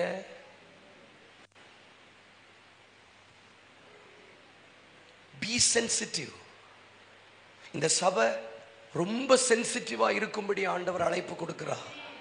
அப்ப தன்னிடத்துல வந்த ஒரு உதைய அவர் ரொம்ப சென்சிட்டிவா அதை பராமரித்து கர்த்தரிடத்துல போய் இப்படி ஆனால் எப்படியோன்னு விசாரிச்ச போதுதான் கர்த்தர் சொன்னார், நீ பிரம்ம பிடிச்சவ, பித்து பிடிச்சவ, பைத்தியமா பிடிச்சிருக்கு, ஒழுங்கா போய் படுன்னு சொல்லல. அவ எப்போ வருவான்னு காத்திருந்திருக்கிறார். உடனே அவள் வந்த போது சொல்லுகிறாள், உன் வயிற்றிலே 2 ஜாதிகள் உற்பத்தி ஆகிறது, மூத்தவன் இளையவனை சேவிப்பார். ஒருவேளை இவள் அந்த காரியத்திற்கு பராமரிப்பு கொடுக்காமல் இருந்திருந்தால் தன் பிள்ளைகளை குறித்த தேவ திட்டத்தை அவள் இழந்திருப்பாள். யார் மேல தேவ சித்தம் இருக்குங்கிறத கண்டுபிடிக்க முடியாமல் ஒருவேளை போயிருந்திருக்கலாம். இன்றைக்கு நான் உங்களை பார்த்து சொல்லுகிறேன், உங்களிடத்தில் வருகிற ஒவ்வொரு விஷயத்திற்கும் நீங்கள் பராமரிப்பு கொடுப்பீர்களானால் அதற்கு பின்பதாக இருக்கிற பெரிய திட்டங்கள் உங்கள் வாழ்க்கையில நிறைவேற முடியும். கைத்தட்டி ஆண்டவருக்கு நல்ல ஸ்தோத்திரம் பண்ணுங்க. நல்ல கைத்தட்டி ஸ்தோத்திரம் பண்ணுங்க. தராமல்லாம் இல்லை. நல்ல பாடுகிற திறமையை கர்த்தர் தந்தார். நல்ல ஜெபிக்கிற கிருபையை கர்த்தர் தந்தார். நல்ல சொப்பனம் பார்க்கிற கிருபைகளை தந்தார். ஆனா அதை பராமரிக்காம விட்டதுனால அது இப்போ தூரமா போயிட்டு. 1 சாமுவேல் 2:30. அதை டிஸ்பிளேல போடுங்க பிரதர் ப்ளீஸ். இனி அது எனக்கு சொல்லுங்க. எத்தனை பேரால உணர முடியுது என் வாக்குத்தத்தம் எனக்கு தூரமா இருக்கு? ஆண்டவர் நிச்சயமாய் சொன்ன விஷயங்கள் கூட இப்ப எனக்கு ஏன் அது தூரமா போயிட்டுன்னா, நான் கனம் பண்ணல. என் தகுதியை மீறி என்கிட்ட வந்த தேவனை நான் கனம் பண்ணல. நான் முடிக்கிறேன் சீக்கிரமா. என் தகுதியை மீறி வந்த என் தேவனை நான் கனம் பண்ணல. என் பானையில கொஞ்சம் மாவும் என் கலையத்துல கொஞ்சம் எண்ணெய் இருந்த போது என்கிட்ட வந்தார், நான் அதை மதிக்கல. நல்ல ஹேண்ட் ரைட்டிங் தருவார், அதை மதிக்கணும், அதை கனம் பண்ணணும். நல்ல ஞாபக சக்தியை தருவார், அதை மதிக்கணும், அதை கனம் பண்ணணும். நல்ல ஜெபிக்கிற கிருபையை தருவார், எனக்கு கிடைச்சு போச்சுன்னு சொல்லி இஷ்டத்துக்கு விடக்கூடாது. என்னை கனம் பண்ணுகிறவர்களை நான் கனம் பண்ணுவேன். என்னை அசட்டை பண்ணுகிறவர்கள் கனவீனம் அடைவார்கள். பரிசுத்தாவின் ஏவுதலால நான் சொல்லுகிறேன், எத்தனையோ பேர் தகுதி இல்லாதிருந்தும் கர்த்தர் உங்களிடத்தில் வந்தார். But you never honoured him. ஆதியாகமம் 18ஆம் அதிகாரம், மம்ரேயின் சமபூமியில் இதோ பகலின் உஷ்ண கால வேளையில் ஆபிரகாம் கூடார வாசலில் இருந்த போது 3 புருஷர்கள் அவனிடத்தில் வந்தார்கள். வந்த புருஷர்களை அவன் பராமரித்த விதம், வந்தபோது அவர்களை மரத்தினடியிலே உட்கார வைத்து, அடியான் வீடு மட்டும் வந்திருக்கிறீர்கள், அடியான் வீடு மட்டும் வந்திருக்கிறீர்கள். ஒரு அபிஷேகம் உங்களை தேடி வரும்போது நீங்க அதை பெருமையா எடுத்துக்கொள்ள கூடாது. Don't take it as an advantage. நீங்கள் சொல்லணும், அடியான் வீடு மட்டும் வந்திருக்கிறீர்கள், கொஞ்சம் அமர்ந்திருங்கள், உங்கள் வயிற்றுக்கு கொஞ்சம் போஜனமும் உங்கள் பாதத்துக்கு கொஞ்சம் தண்ணீரும் நான் தருகிறேன். எங்க பராமரிப்பை ஒரு நாளும் பரலோகம் வேண்டான்னு சொல்லாது. நீ என்ன எனக்கு சாப்பாடு தர்றது, நீ எனக்கு என் பாதங்களை கழுவுறதுன்னு கேட்கல. அடுத்த வார்த்தை அழகா போட்டிருக்கு 18:5, நீ சொன்னபடி செய்யு சொல்ற. பரலோகம் உங்க பராமரிப்பை ஏங்குது. போர் அடிக்குது என்ன? உங்க பராமரிப்பை பரலோகம் ஏங்குதுங்க. தூதர்களுடைய ஆராதனையில பிரியப்படாதவர் நம்முடைய ஆராதனை ஏங்கி வந்திருக்கிறார். அதனாலதான் அவன் சொன்ன உடனே, நம்ம சில வீட்டில் போய் நீங்க சொல்லுங்க, கொஞ்சம் உட்காருங்களேன், லஞ்ச் ரெடி பண்ணிடுறேன், ஒன்றும் வேண்டாம் அப்படின்னு சித்தி வீட்டில் சாப்பிடாம ஹோட்டல்ல போய் சாப்பிடுவோம். தெரியல, விட்டுருங்க. ஏன்னா இந்த ஏன் சித்தி வீட்டில் சாப்பிட்றது இல்லைன்னா அந்த சித்தி என்ன வைக்கும்? ஆமா, ரசம் வைக்கும். ஹோட்டல்ல போனா நல்ல வாய்க்கு ருசியா சாப்பிடலாம்ல. அதனால நம்ம என்ன சொல்லுவோம்? வேண்டாம். அதுக்கு இன்னைக்கு நம்ம சொல்லக்கூடிய போய் சிலர்லாம் பச்சை புழு, அண்ட புழு, ஆகாச புழுங்கிற மாதிரி ஈஸியா தப்பிக்கிறதுக்கு ஃபாஸ்டிங். அதனால்தான் இப்ப அவங்க ஃபாஸ்டிங்லேயே இருக்காங்க. ஃபாஸ்டிங் இல்லாத இருந்தா அவங்க ஃபாஸ்டிங். ஏன்னா அவங்களுக்கு அங்க சாப்பிட பிடிக்கல. ஏன்னா அங்க ஓடுறது, பறக்கிறது, ஊடுறது ஒன்றும் இல்லையே. முட்டைக்கோஸ் நமக்கு பிடிக்காதே, கேபேஜ் பிடிக்காதே நமக்கு. உலகம் சில நேரம் நம்ம பராமரிப்பு விரும்பாது. நாம் கூட நம்ம நம்ம நம்ம பிடிக்காத இடத்துல சாப்பிட விரும்ப மாட்டோம், அவங்க பராமரிப்ப. ஆனா பரலோகம் ஏங்குது பாஸ்டர். இவங்க என்ன கஞ்சிக்கு வழி இல்லாமையா வந்தாங்க? இந்த 3 புருஷர்கள் சாதாரணமானவங்க நினைக்கிறீங்களா? அவன் ஒரு சாதாரண மனுஷன் சொல்றான், பாஸ்டர் நீங்க அடியார் கூடாரத்துக்கு மட்டும் வந்திருக்கிறீங்க, நான் கொஞ்சம் உங்க வயிற்றுக்கு போஜனமோ, நீ எங்களை என்ன நினைச்சிருக்க, சீப்பா நினைச்சிட்டியான்னு சொல்லி இருந்திருக்கலாம். அப்படி சொல்லல, நீ சொன்னபடி செய், அண்ணா we are waiting. உன் பராமரிப்புக்காக பரலோகம் ஏங்குகிறது, உங்கள் ஆராதனைக்காக பரலோகம் ஏங்குகிறது. நீங்க அவரை கனப்படுத்தணும்னு பரலோகம் ஏங்குது. உடனே ஆபிரகாம் போய் ஒரு கொழுத்த கன்றுக்குட்டியை பிடித்து வேலைக்காரன் சமைக்க கொடுத்து, சாராள் இடத்துல 3 படி மாவை கொடுத்து சமைத்து கொடுத்த போது அந்த பராமரிப்பினுடைய விளைவு, அவர் ஒரு தீர்க்க தரிசனம் சொல்லுகிறார், ஒரு உற்பத்தி கால திட்டத்தில் உன்னிடத்தில் திரும்ப வருவேன். இப்ப நான் ஒண்ணு சொல்லட்டா, உங்க பராமரிப்பு பிடித்து விட்டால் விலகி போக மாட்டார், திரும்ப திரும்ப வருவார். கைத்தட்டி ஆண்டவருக்கு ஸ்தோத்திரம் பண்ணுங்க. திரும்ப திரும்ப வருவார். இந்த சத்தம் எத்தனை பேர் கேட்கறீங்க? திரும்பவும் வருவேன். இந்த வார்த்தையை சொல்லுங்க, திரும்பவும் வருவேன், உன்னிடத்திற்கு திரும்ப வருவேன். சில குடும்பங்களுக்கு ஆண்டவர் சொல்லுகிறார், ஒரு தடவை கிடைச்ச சொப்பனம் அடுத்த தடவை ஏன் கிடைக்கிறது இல்ல? ஒரு தடவை கிடைச்ச வெளிப்பாடு அடுத்த தடவை ஏன் கிடைக்கிறது இல்ல? ஒரு தடவை பேசின அந்நிய பாஷை அடுத்த தடவை ஏன் பேச முடியறது இல்ல? சரியா பராமரிக்கல. மறுபடியும் என்கிட்ட தந்த கிருபையை, சிறுவர் ஊழியத்தை, வாலிபர் ஊழியத்தை, ஜெப ஊழியத்தை பராமரிப்பேன்னு சொல்லி பாருங்க. திரும்பவும் திரும்பவும் திரும்பவும் உன்னிடத்தில் வருவார். கை தட்டி வாய்களை திறந்து அபிஷேகம் பெற்றவர்கள் திரும்ப வருவார். உன்னை விட்டு தூரமாய் போனது மறுபடியும் சமீபமாய் வரட்டும். நீங்கள் தொடக்கூடிய அளவுக்கு பரலோகம் சமீபமாய். விடாதீங்க, விடாதீங்க, வேகமா.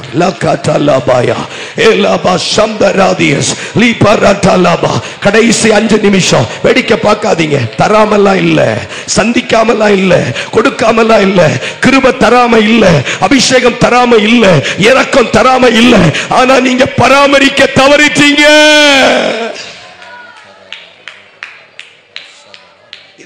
இதோட முடிக்கிறேன்.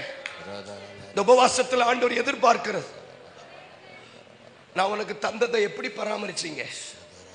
எத்தனையோ பேர்கிட்ட போகாத எலியா இல்ல உங்ககிட்ட வந்திருக்காங்க. என்கிட்ட ஒரு தடவை ஆவியானவர் சொன்னார், ரொம்ப ஈஸியா உங்ககிட்ட நான் வந்துட்டதுனால டோன்ட் ட்ரீட் மீ சீப் அப்படின்னு சொன்னார். 40 வருஷம் 50 வருஷம் ஊழியம் செய்யறவங்க கிட்ட போகாதனா உங்ககிட்ட வந்துட்டேங்கிறதுனால ரொம்ப விளையாடிராத, பராமரி. எனக்கு 36 வயசு ஆகுதுங்க. ஆனா என் தகுதியை மீறி தான் என்கிட்ட வந்திருக்கா. நான் அவரை மெயின்டைன் பண்ணணுமா வேண்டாமா?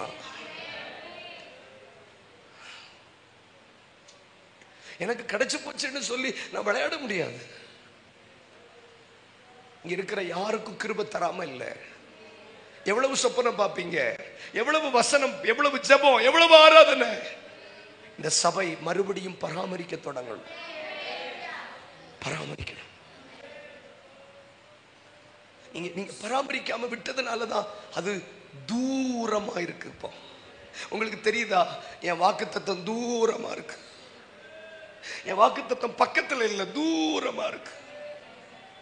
எனக்கு தேவன் கொடுத்த கிருபை தூரமா இருக்கு. ஆனா இது பக்கத்துல வரும். நீங்க பராமரிச்சு பாருங்க சிஸ்டர், நீங்க சொல்லவே வேண்டாம், திரும்பவும் வரும், திரும்பவும் வரும். பரலோகம் உங்களை நம்பும். பரவாயில்ல, ஒரு வசனத்தை இந்த பிள்ளைய நம்பி கொடுத்தா அந்த பிள்ளை எழுதி வைக்குது. ஒரு சொப்பனத்தை கொடுத்தா சொல்ல வேண்டிய இடத்துல போய் சொல்லுது. அப்ப திரும்பவும் சொப்பனம் கொடு. ஆத்துமாவை கொடுத்தா அழகா பராமரிக்கிறாங்க. இன்னும் ஒரு 10 ஆத்துமாக்களை திரும்ப கொடு. ஒரு பிரேயர் செல்ல கொடுத்தா அந்த சகோதரி அழகா நடத்துறாங்க. திரும்ப ஒரு 10 பேரை கொடு. ஒரு வியாக்கியானத்தை கொடுத்தா அதை அழகா நடத்துறாங்க. திரும்பவும் கொடு.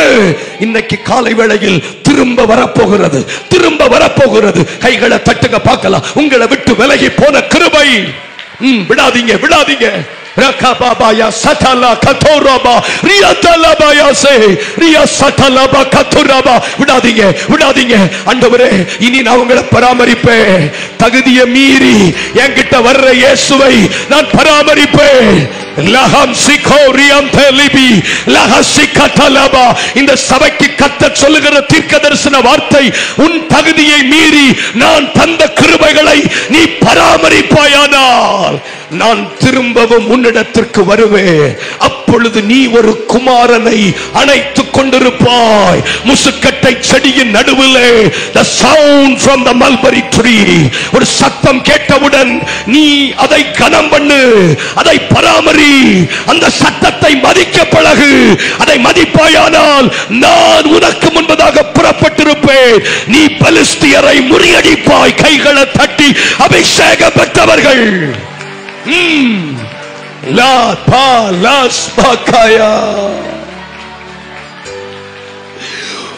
ஒரு நிமிஷம் இல்லாமலே வாழ முடியாதையா, வாழ முடியாதை, வாழ தெரியாதே. ஆத்மார்த்தமாய் சொல்லுங்க, வாழ முடியாதுப்பா. கடைசியா நான் சொல்லி முடிக்கிறேன், கவனிங்க.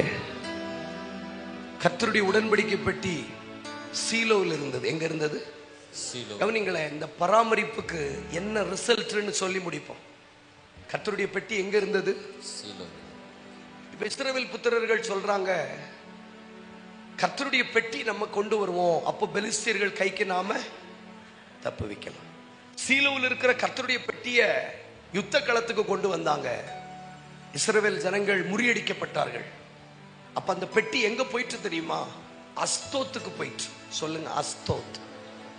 பேசுங்களேன், அஸ்தோத். அஸ்தோத்துல போய் அவங்க தாகோனுடைய கோயிலுக்குள்ள அந்த பெட்டியை வச்சாங்க. அந்த பெட்டியை வச்சாங்களே தவிர பாஸ்டர் அந்த பெட்டியை பராமரிக்கல. அப்ப அந்த பெட்டி தாகோனுடைய சிலையை சுக்குநூறாக உடைத்து போட்டது.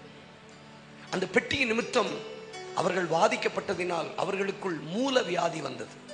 கேக்குறீங்களா? They were attacked by piles. மூல வியாதியினாலே வாதித்தார். உடனே அந்த பெட்டி வேண்டான்னு பெலிஸ்தியர்கிட்ட அனுப்பி வச்சாங்க. பைபிள்ல போட்டிருக்கு, பெலிஸ்தியருடைய தேசத்துல 7 மாதம் இருந்துச்சு. சொல்லுங்க. அவர்களுக்குள்ள குழப்பங்களும் பிரச்சனையும் அதிகமானதுனால அவங்களும் அந்த பெட்டியை தாங்ககிட்ட வச்சுக்காம ஒரு பசுமாட்டுல ஏற்றி அதை பெட்சிமேஸுக்கு அனுப்பினார்கள். சொல்லுங்க, பெட்சிமேஸுக்கு அனுப்பினார்கள். பெட்சிமேஸுக்கு போகிற வழியில அந்த பசு நேர் வழியாய் சத்தம் போட்டே கூட்டிட்டு போச்சான். என்ன தெரியுமா? என்ன பராமரிக்க யாருமே இல்லையா, என்னை சுமக்க ஆளே இல்லையான்னு. அப்பொழுது பெட்சிமேஸின் மனுஷர்கள் அந்த பெட்டியை உற்று பார்த்த போது 50,000க்கு அதிகமான பேர் மரித்து போனார்கள். உடனே அவங்களும் அந்த பெட்டி எங்களுக்கு வேண்டான்னு கீரியாத் யாரீம் ஊருக்கு அனுப்பினாங்க. அங்க பெட்டி 20 வருஷம் இருந்தது பராமரிப்பு இல்லாமல். இன்றைக்கும் தேவனை பராமரிக்க சபைகள் இல்லை, தேவ திட்டங்களை பராமரிக்க ஆள் இல்லை. நான் வரும்போது பாஸ்டர்கிட்ட பேசிட்டு வரும்போது பாஸ்டர் சொன்னாங்க, இன்னைக்கு நல்ல வசனம் பேசுகிறவர்கள் இல்லை, தேவனை சுமக்கிற நல்ல பாத்திரங்கள் இல்லை. எத்தனை வார்த்தை சொன்ன? முதல்ல சீலோவில் இருந்தது. நானே சொல்லிடுறேன், என்ன முதல்ல சீலோவில் இருந்தது, அடுத்து அஸ்தோத்துக்கு வந்தது, அடுத்து பெலிஸ்தியருடைய தேசம் வந்தது, 4 பெத்சிமேசுக்கு வந்தது, 5 கீரியாத் யாரீமுக்கு வந்தது. 20 வருஷம் பராமரிக்க யாரும் இல்லாத போது கர்த்தர் ஆடு மேய்க்கிற தாவீதை எழுப்பினார். வசனம் வாசிக்க வேண்டாம், 2 சாமுவேல் 6:1. அவன் தெரிந்து கொள்ளப்பட்ட 30,000 பேரை கூட்டிக் கொண்டு திரையின் கீழ் இருக்கிற கர்த்தருடைய பெட்டியை மேளவாத்தியத்தோடு கீத சத்தத்தோடு எடுத்துக்கொண்டு வந்தான். எடுத்துக்கொண்டு வருகிற வழியிலே காளை மாடு மிரண்டபடியால் அப்பொழுது ஊசா பெட்டியை பிடிக்க போனான். கர்த்தர் கோபம் உண்டு அவனை அடித்தார், அவன் செத்தான். ஏன் ஊசாவை அடிச்சார் தெரியுமா? மனுஷன் தோள் மேல சுமக்க வேண்டியதை காளமாட்டில் வச்சு கொண்டு வர. You people don't know how to honor God. என் பிரசன்னத்தை புல்லத்துங்கிற மாட்டுக்கு சமமாக்குறீங்க நீங்க. நீங்க யோசிச்சு பாருங்க, ஒரு பைபிள் கீழே விழுதுன்னா ஒருத்தன் பிடிக்கிற அண்ணாவன் அடிப்பாரா கர்த்தர்? ஏமா பேசுங்கம்மா, ஒரு பைபிள் கீழே விழுது மனுஷன்டா பிடிக்கத்தானே செய்வான் ஐயா. ஒரு பைபிள் கீழே விழுது நீங்க வேடிக்கை பார்ப்பீங்களா? தெரியாம கேட்டேன், மன்னிச்சிருங்க. ஒரு பைபிள் கீழே விழுது உங்க கண்ணுக்கு முன்னாடி பிடிக்க மாட்டீங்களா? அப்படித்தான் அவன் கர்த்தருடைய உடன்படிக்கை பெட்டியை பிடிக்க போனான். அதனால கர்த்தர் ஏன் அவன் அடிச்சார்னா, அவன் பெட்டியை பிடிச்சதுக்காக அடிக்கல. அவருக்கு கோபம், மனுஷன் சுமக்க வேண்டியது, ஆரோன் குடும்பத்தார் சுமக்க வேண்டியது, லேவியர்கள் சுமக்க வேண்டியதை புல்லத்துங்கிற மாட்டு மேல வைக்கிறீங்க. நான் பிதாவானால் என் கரம் எங்கே? நான் எஜமானனால் எனக்கு பயப்படுகிற பயம் எங்கே? அதனால நான் அடிச்சார். அடிச்ச உடனே பைபிள்ல போட்டிருக்கு, தாவீதுக்கு பயம் உண்டாயிற்று. அன்றைய தினம் தன் கர்த்தருடைய பெட்டியை தன்னிடத்தில் கொண்டு போக மனதில்லாமல், இந்த வார்த்தையை சொல்லுங்க, மனதில்லாமல். அவனுக்கு மனசு இல்லாம போயிட்டு, மனசு இல்லாம போய் 2 சாமுவேல் 6:11 போட்டிருக்கு, கர்த்தருடைய பெட்டி கித்தியானாகிய ஓபேத்ஏதோம் வீட்டிலே 3 மாதம். கவனிங்க, சீலோவுல பெட்டி இருந்துச்சு, ஒண்ணும் நடக்கல. அஸ்தோத்துக்கு வந்தது, ஒண்ணும் நடக்கல. பெலிஸ்தியர் தேசத்துல 7 மாசம் இருந்துச்சு, ஒண்ணு நடக்கல. பெலிஸ்தியர் பெட்சிமேசுக்கு அனுப்பினாங்க, ஒண்ணு நடக்கல. கீரியாத் யாரீம் ஊர்ல 20 வருஷம் இருந்து ஒண்ணு நடக்கல. தாவீது எடுத்துட்டு போனா வழியிலேயே ஒண்ணு நடக்கல. ஆனா இவன் வீட்டுல 3 மாசம் இருந்தது. கர்த்தர் அவன் வீட்டார் அனைவரையும் ஆசீர்வதித்தார். Those who maintain it உங்ககிட்ட வந்ததை பராமரிச்சு பாருங்க. நீங்கள் பராமரிக்கிற பெட்டி உங்களையும் உங்களை சார்ந்தவர்களையும் ஆசீர்வதிக்கிறதை ராஜாக்கள் கேள்விப்பட்டு கண்ணை மூடலாம், கண்ணை மூடலாம். தகுதியை மீறி என்கிட்ட வருகிறத இன்னைக்கு ஒரே ஒரு வார்த்தை, முசுக்கட்டை செடியின் நடுவில் இருந்து வருகிற இரைச்சல் சத்தம். எத்தனை சபை இன்னைக்கு பராமரிக்கல தெரியுமா? கண்ணை மூடுங்க, ஜெபிப்போம், டைம் ஆயிட்டு. எத்தனை சபை இன்னைக்கு பராமரிக்கல? என் சபை பராமரிக்கும். ஆவியானவர் முகாந்திரம் இல்லாம பேச மாட்டார்னு எனக்கு நல்ல தெரியும். சபையில பராமரிப்பு அதிகப்படுத்தணும், சபையில பராமரிப்பு அதிகப்படுத்தணும். வாயை திறக்க மாட்டேங்கிறீங்க என்ன? ஒரு நிமிஷம் கூட நீர் இல்லாமலே வாழ முடியாதையா, ஒரு நிமிஷம் கூட நீர் இல்லாமலே வாழ தெரியாதையா. கை உயர்த்தி வாழ முடியாதையா,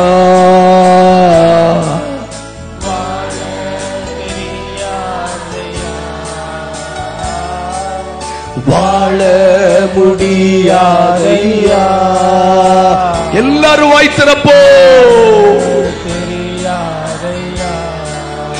இருள் சூழ்ந்த உலகில் பாதைக்கு வெளிச்சம் என் தெய்வம் நீரே ஐயா. இருள் சூழ்ந்த உலகில் பாதைக்கு வெளிச்சம் என் தெய்வம் நீரே ஐயா. தலைமேலும் தீபம் நீர் அருளின வெளிச்சம், இருளை நான் கடந்து வந்தேன். ஒரு நிமிஷம் கூட வாழ முடியாதையா, ஒரு நிமிஷம் கூட இல்லாமலே வாழ தெரியாதையா. நீங்க பாடுங்க, வாழ வாழ முடியாதையா, வாழ தெரியாதையா. எல்லாரும் ஓ வாழ முடியாதையா, வாழ தெரியாதையா, வாழ முடியாதையா, வாழ தெரியாதையா. ஒரு நிமிஷம் கூட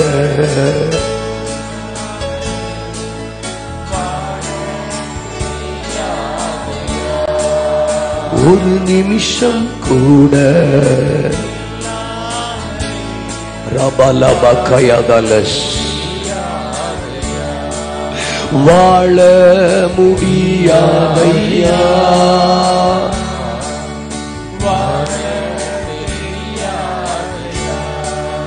வாழ ஓ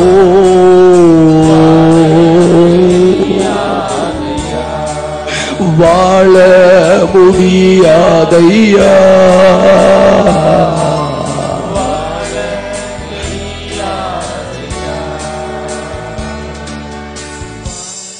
எத்தனையோ பேர் இருந்தும் சீதோ நாட்டிலே சரப்தா ஊரில் உள்ள ஒரு விதவினிடத்திற்கு வந்தது போல உங்களிடத்தில் வருகிற தேவ திட்டம். கொஞ்சம் மாவு கொஞ்சம் எண்ணெய் தான் இருக்குன்னு தெரிஞ்சும் நம்ம கிட்ட வர்றா. தேவ சித்தம் செய்வோம் என்கிற நம்பிக்கையில் வர்றா. அவனை நான் பராமரிப்பேன்னு சொல்றவங்க மட்டும் உங்க வலது கரங்களை உயர்த்தி ஜெபிக்க தொடங்குங்க. Take 2 minutes. தராமல்லாம் இல்லை, ஒன்றும் தராமல்லாம் இல்லை, வராமல் இல்லை, எல்லாம் தர்றார் வர்றார். ஆனா நான் பராமரிக்கல. என்னை கனம் பண்ணுகிறவர்களை நான் கனம் பண்ணுவேன். பராமரிக்க தொடங்குங்க, பராமரிக்க தொடங்குங்க. எப்படியெல்லாம் ஜெபிக்கணும்னு தோணுதோ ஜெபிங்க, வாயை திறந்து ஜெபிங்க. லாபாகாயாஸ் மாட்டாகாத்தா ராபாத்தியஸ். உங்களை விட்டு தூரம் போன சிலது உங்களுக்கு சமீபமாய் வரப்போகிறது. இந்த உடன்படிக்கை பெட்டி எங்கெங்கெல்லாமோ போய் பார்த்தது, யாரும் அதை சரியா பராமரிக்கல. ஆனால் கடைசியாக ஓபேத்-ஏதோம் அதை பராமரித்த போது 3 மாதத்திலே கர்த்தர் அவனை ஆசீர்வதித்தார். அவன் ஆசீர்வதிக்கப்பட்ட செய்தி ராஜா கேள்விப்பட்டது போல நீங்கள் பராமரிக்க பராமரிக்க உங்களிடத்திலே தந்த அந்த சொப்பனத்தை பராமரிங்க, உங்களுக்கிட்ட தந்த அந்த ஜெப கிருபையை பராமரிங்க, அந்த வேத வாசிப்பை பராமரிங்க, அந்த வியாக்கியானத்தை பராமரிங்க. வாய்களை திறந்து ஸ்தோத்திரம் பண்ணி ஜெபிக்க தொடங்குங்க. தகுதியை மீறி உங்களிடத்திலே தேவ திட்டங்கள், தகுதியை மீறி தேவ பிரசன்னமும் தேவ மகிமையும் நம்மிடத்தில் இறங்கி வரப்போகிறது. உங்கள் திறமைகளை தாண்டி, உங்கள் தகுதிகளை தாண்டி தேவ மகிமை. கைகளை தட்டி நல்ல வாய்களை திறந்து, இனி முசுக்கட்டை செடியின் நடுவில் இரைச்சல் சத்தம் கேட்டால் நான் அதை பராமரிப்பேன்.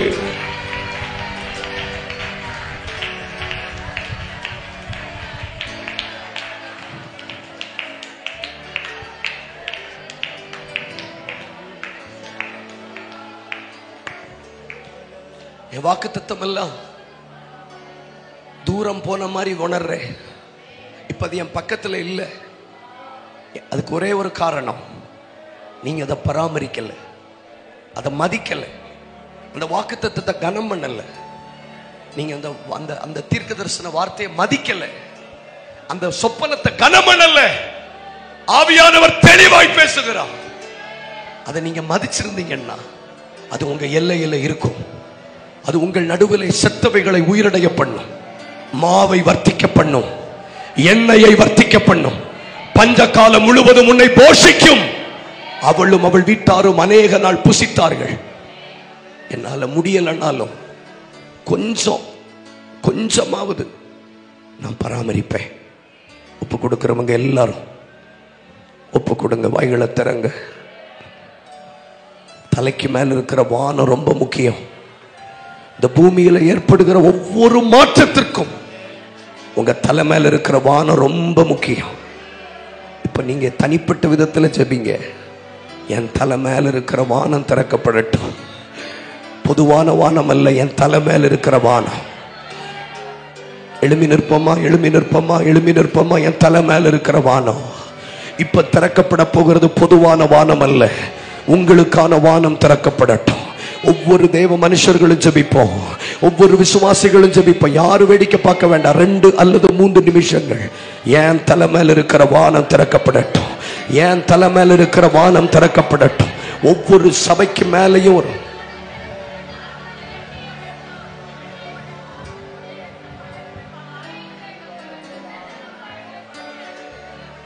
நான் இந்த பூமியில என் குடும்பத்துல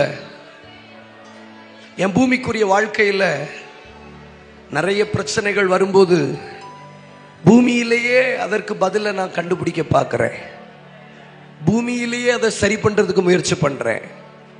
உங்க குடும்பத்தில் சமாதானம் இல்லாததுக்கும் உங்க தலை மேல இருக்கிற வானத்துக்கு ஒரு சம்பந்தம் இருக்கு. ஒரு 2 நிமிஷம் கவனமா கேளுங்க. நான் அப்புறம் பாஸ்டர்கிட்ட கொடுக்கிறேன். உங்க வீட்டில் நடக்கிற ஒவ்வொரு அசம்பாவிதங்களுக்கும் உங்க தலை மேல இருக்கிற வானத்துக்கு ஒரு சம்பந்தம் இருக்கு. கற்றுக்கொண்டவங்க அமைதியா ஒரு நிமிஷம். உங்க குடும்ப பிரச்சனை, அதுக்கும் உங்க தலை மேல இருக்கிற வானத்துக்கு ஒரு சம்பந்தம் இருக்கு. மிகுந்த பஞ்சம், அந்த பஞ்சத்துக்கு காரணம் பொருளாதார விலைவாசியினால் அல்ல, மோட்டர்ல தண்ணி இல்லாததுனால அல்ல, வானம் அடைபட்டிருந்தது. கற்றுக்கொண்டீங்களா? கற்றுக்கொண்டீங்களா? உங்க பிள்ளை படிக்காததுக்கு காரணம் ஸ்கூல் சரியில்லாததுனால அல்ல, வானம் அடைக்கப்பட்டிருக்கு. கணவர் மனைவிக்குள்ள சரியான ஐக்கியம் இல்லாததுக்கு காரணம் ஒழுங்கா சம்பாதிக்காததுனால அல்ல, வானம் அடைபட்டிருக்கு. இப்ப எத்தனை பேருடைய கண்கள் திறக்கப்படுது? கீழையே தேடிக்கிட்டு இருக்காதீங்க, உங்க தலை மேல இருக்கிற வானம் திறக்கப்படட்டும். பயத்தரங்க, நான் அதை உணரணும்பா. அந்த வெங்கல கதவு உடைஞ்சிட்டா இருப்பு தாழ்பாள்கள் தானாய் முறியும். உங்க தலை மேல இருக்கிற வானம் மட்டும் திறந்துட்டுனா போதும், உங்க பூமிக்குரிய வாழ்க்கை தானாய் ஆசீர்வதிக்கப்படும். உங்கள் பூமி தானாய் ஆசீர்வதிக்கப்படும். தயவு செய்து 2 நிமிஷம் ஊக்கமா ஜெபிச்சு முடிச்சிருவோம்.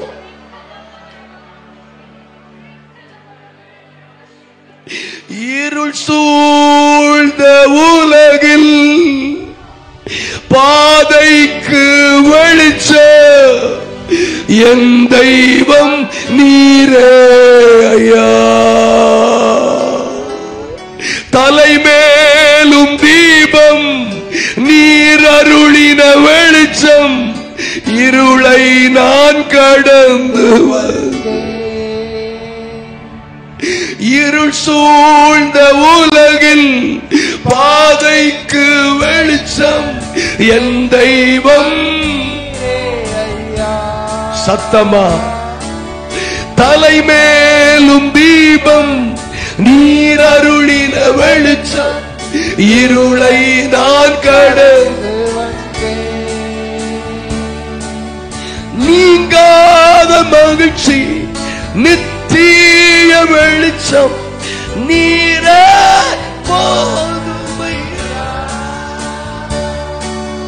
நீங்காத மகிழ்ச்சி நித்திய வெளிச்சம் நீரே.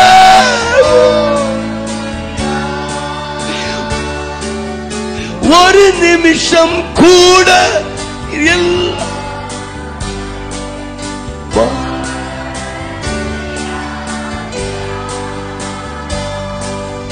வாழ தெரியாதையா,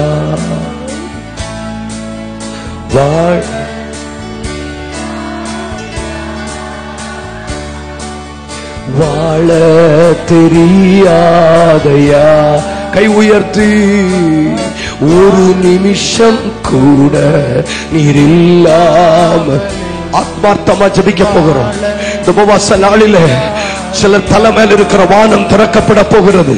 இவ்வளவு நாள் பூமியில நீங்கள் சந்தித்த பிரச்சனை, ஆவிக்குரிய வறட்சிகள், குடும்ப வறட்சிகள் நீங்கத்தக்கதாக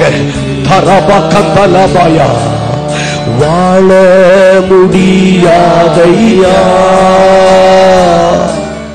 வாழ உங்களை மறந்துருங்க, உங்களை மறந்துருங்க. 2 நிமிஷம் உங்களை மறந்துருங்க. வாழ முடியாதையா, வாழ தெரியாதையா, வாழ முடியாதையா.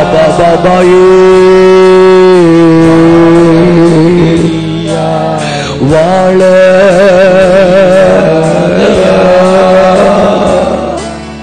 வாழ ஒரு நிமிஷம் கூட இல்லாமலே வாழ முடியாதையா. வாழ முடி உண்மையா கை உயர்த்து. என் படிப்பல்ல, என் வேலை அல்ல, என் திறமை அல்ல, என் பிரயாசம் அல்ல, என் தலைமையில் இருக்கிற வானம் திறக்கப்பட்டா, என் தலைமையில் இருக்கிற வானம் திறக்கப்பட்டா. வாழ சத்தத்தை உயர்த்தி வாழ வாழ வாழ வாழ. ரபாபாயா சகதலா கதரபா கதரபா ரிகதலபா ஷதரபலபா. அடுத்த 2 நிமிஷம் அடைக்கப்பட்ட வெங்கல கதவுகள் உடைய போகிறது. அடைக்கப்பட்ட வெங்கல கதவுகள் உடைய போகிறது. அடைக்கப்பட்ட வெங்கல கதவுகள் உங்களுக்கே தெரியும், உங்களுக்கே தெரியும். தலைமையில் இருக்கிற வானம் திறக்கப்படுகிறது. கை தட்டுங்க பார்க்கலாம், கை தட்டுங்க. அடுத்த 2 மினிட்ஸ், அடுத்த 2 மினிட்ஸ் நல்ல கை தட்டுங்க. ரபா கதரபா நல்ல நல்ல நல்ல கை தட்டுங்க, நல்ல கை தட்டுங்க. ஒரு பலத்த அபிஷேகம், ஒரு பலத்த அபிஷேகம், ஒரு பலத்த அபிஷேகம், ஒரு பலத்த அபிஷேகம், ஒரு பலத்த அபிஷேகம். கை தட்டுங்க, கை தட்டுங்க, கை தட்டுங்க, கை தட்டுங்க. Yes yes. இனி பூமியினுடைய வறட்சி நீங்கும். இனி பூமியில் இருக்கிற வெறுமை மாறும், பஞ்சங்கள் விலகும், ஜெப குறைவு மாறும், வேத தியான குறைவு மாறும், அபிஷேகம் பெருகும், குடும்பத்தில் ஒருமன வரும், செழிப்பு வரும், கனியற்ற அனுபவங்கள் கனி உள்ளதாய் மாறும். இயேசுவின் நாமத்தில் இன்றைக்கு ஓ பிள்ளைய சமைச்சு சாப்பிடலாம், நாளைக்கு என் பிள்ளைய சமைச்சு சாப்பிடலாம் என்கிற பஞ்சகாலம் முடிய போகிறது. ஒரு தலைக்கு மேல் இருக்கிற வானம் இனி வெங்கலமாய் இருப்பது இல்லை. முசுக்கட்டை செடியின் நடுவிலே ஒரு இரைச்சல், ஒரு ரபக்கத்தரா, ஒரு ரபலதரா, பரலோகம் தொடர்பு கொள்ளுகிறது. பரலோகம் சில மரங்களை அக்கினி அக்கினி அக்கினி, விடாதீங்க விடாதீங்க, ஃபயர் ருகதலா கதரா ரியந்தலவா, விடாதீங்க ஃபயர் ருகபாசியா ரேகபா ரம்சியாதரா ரபலதரா.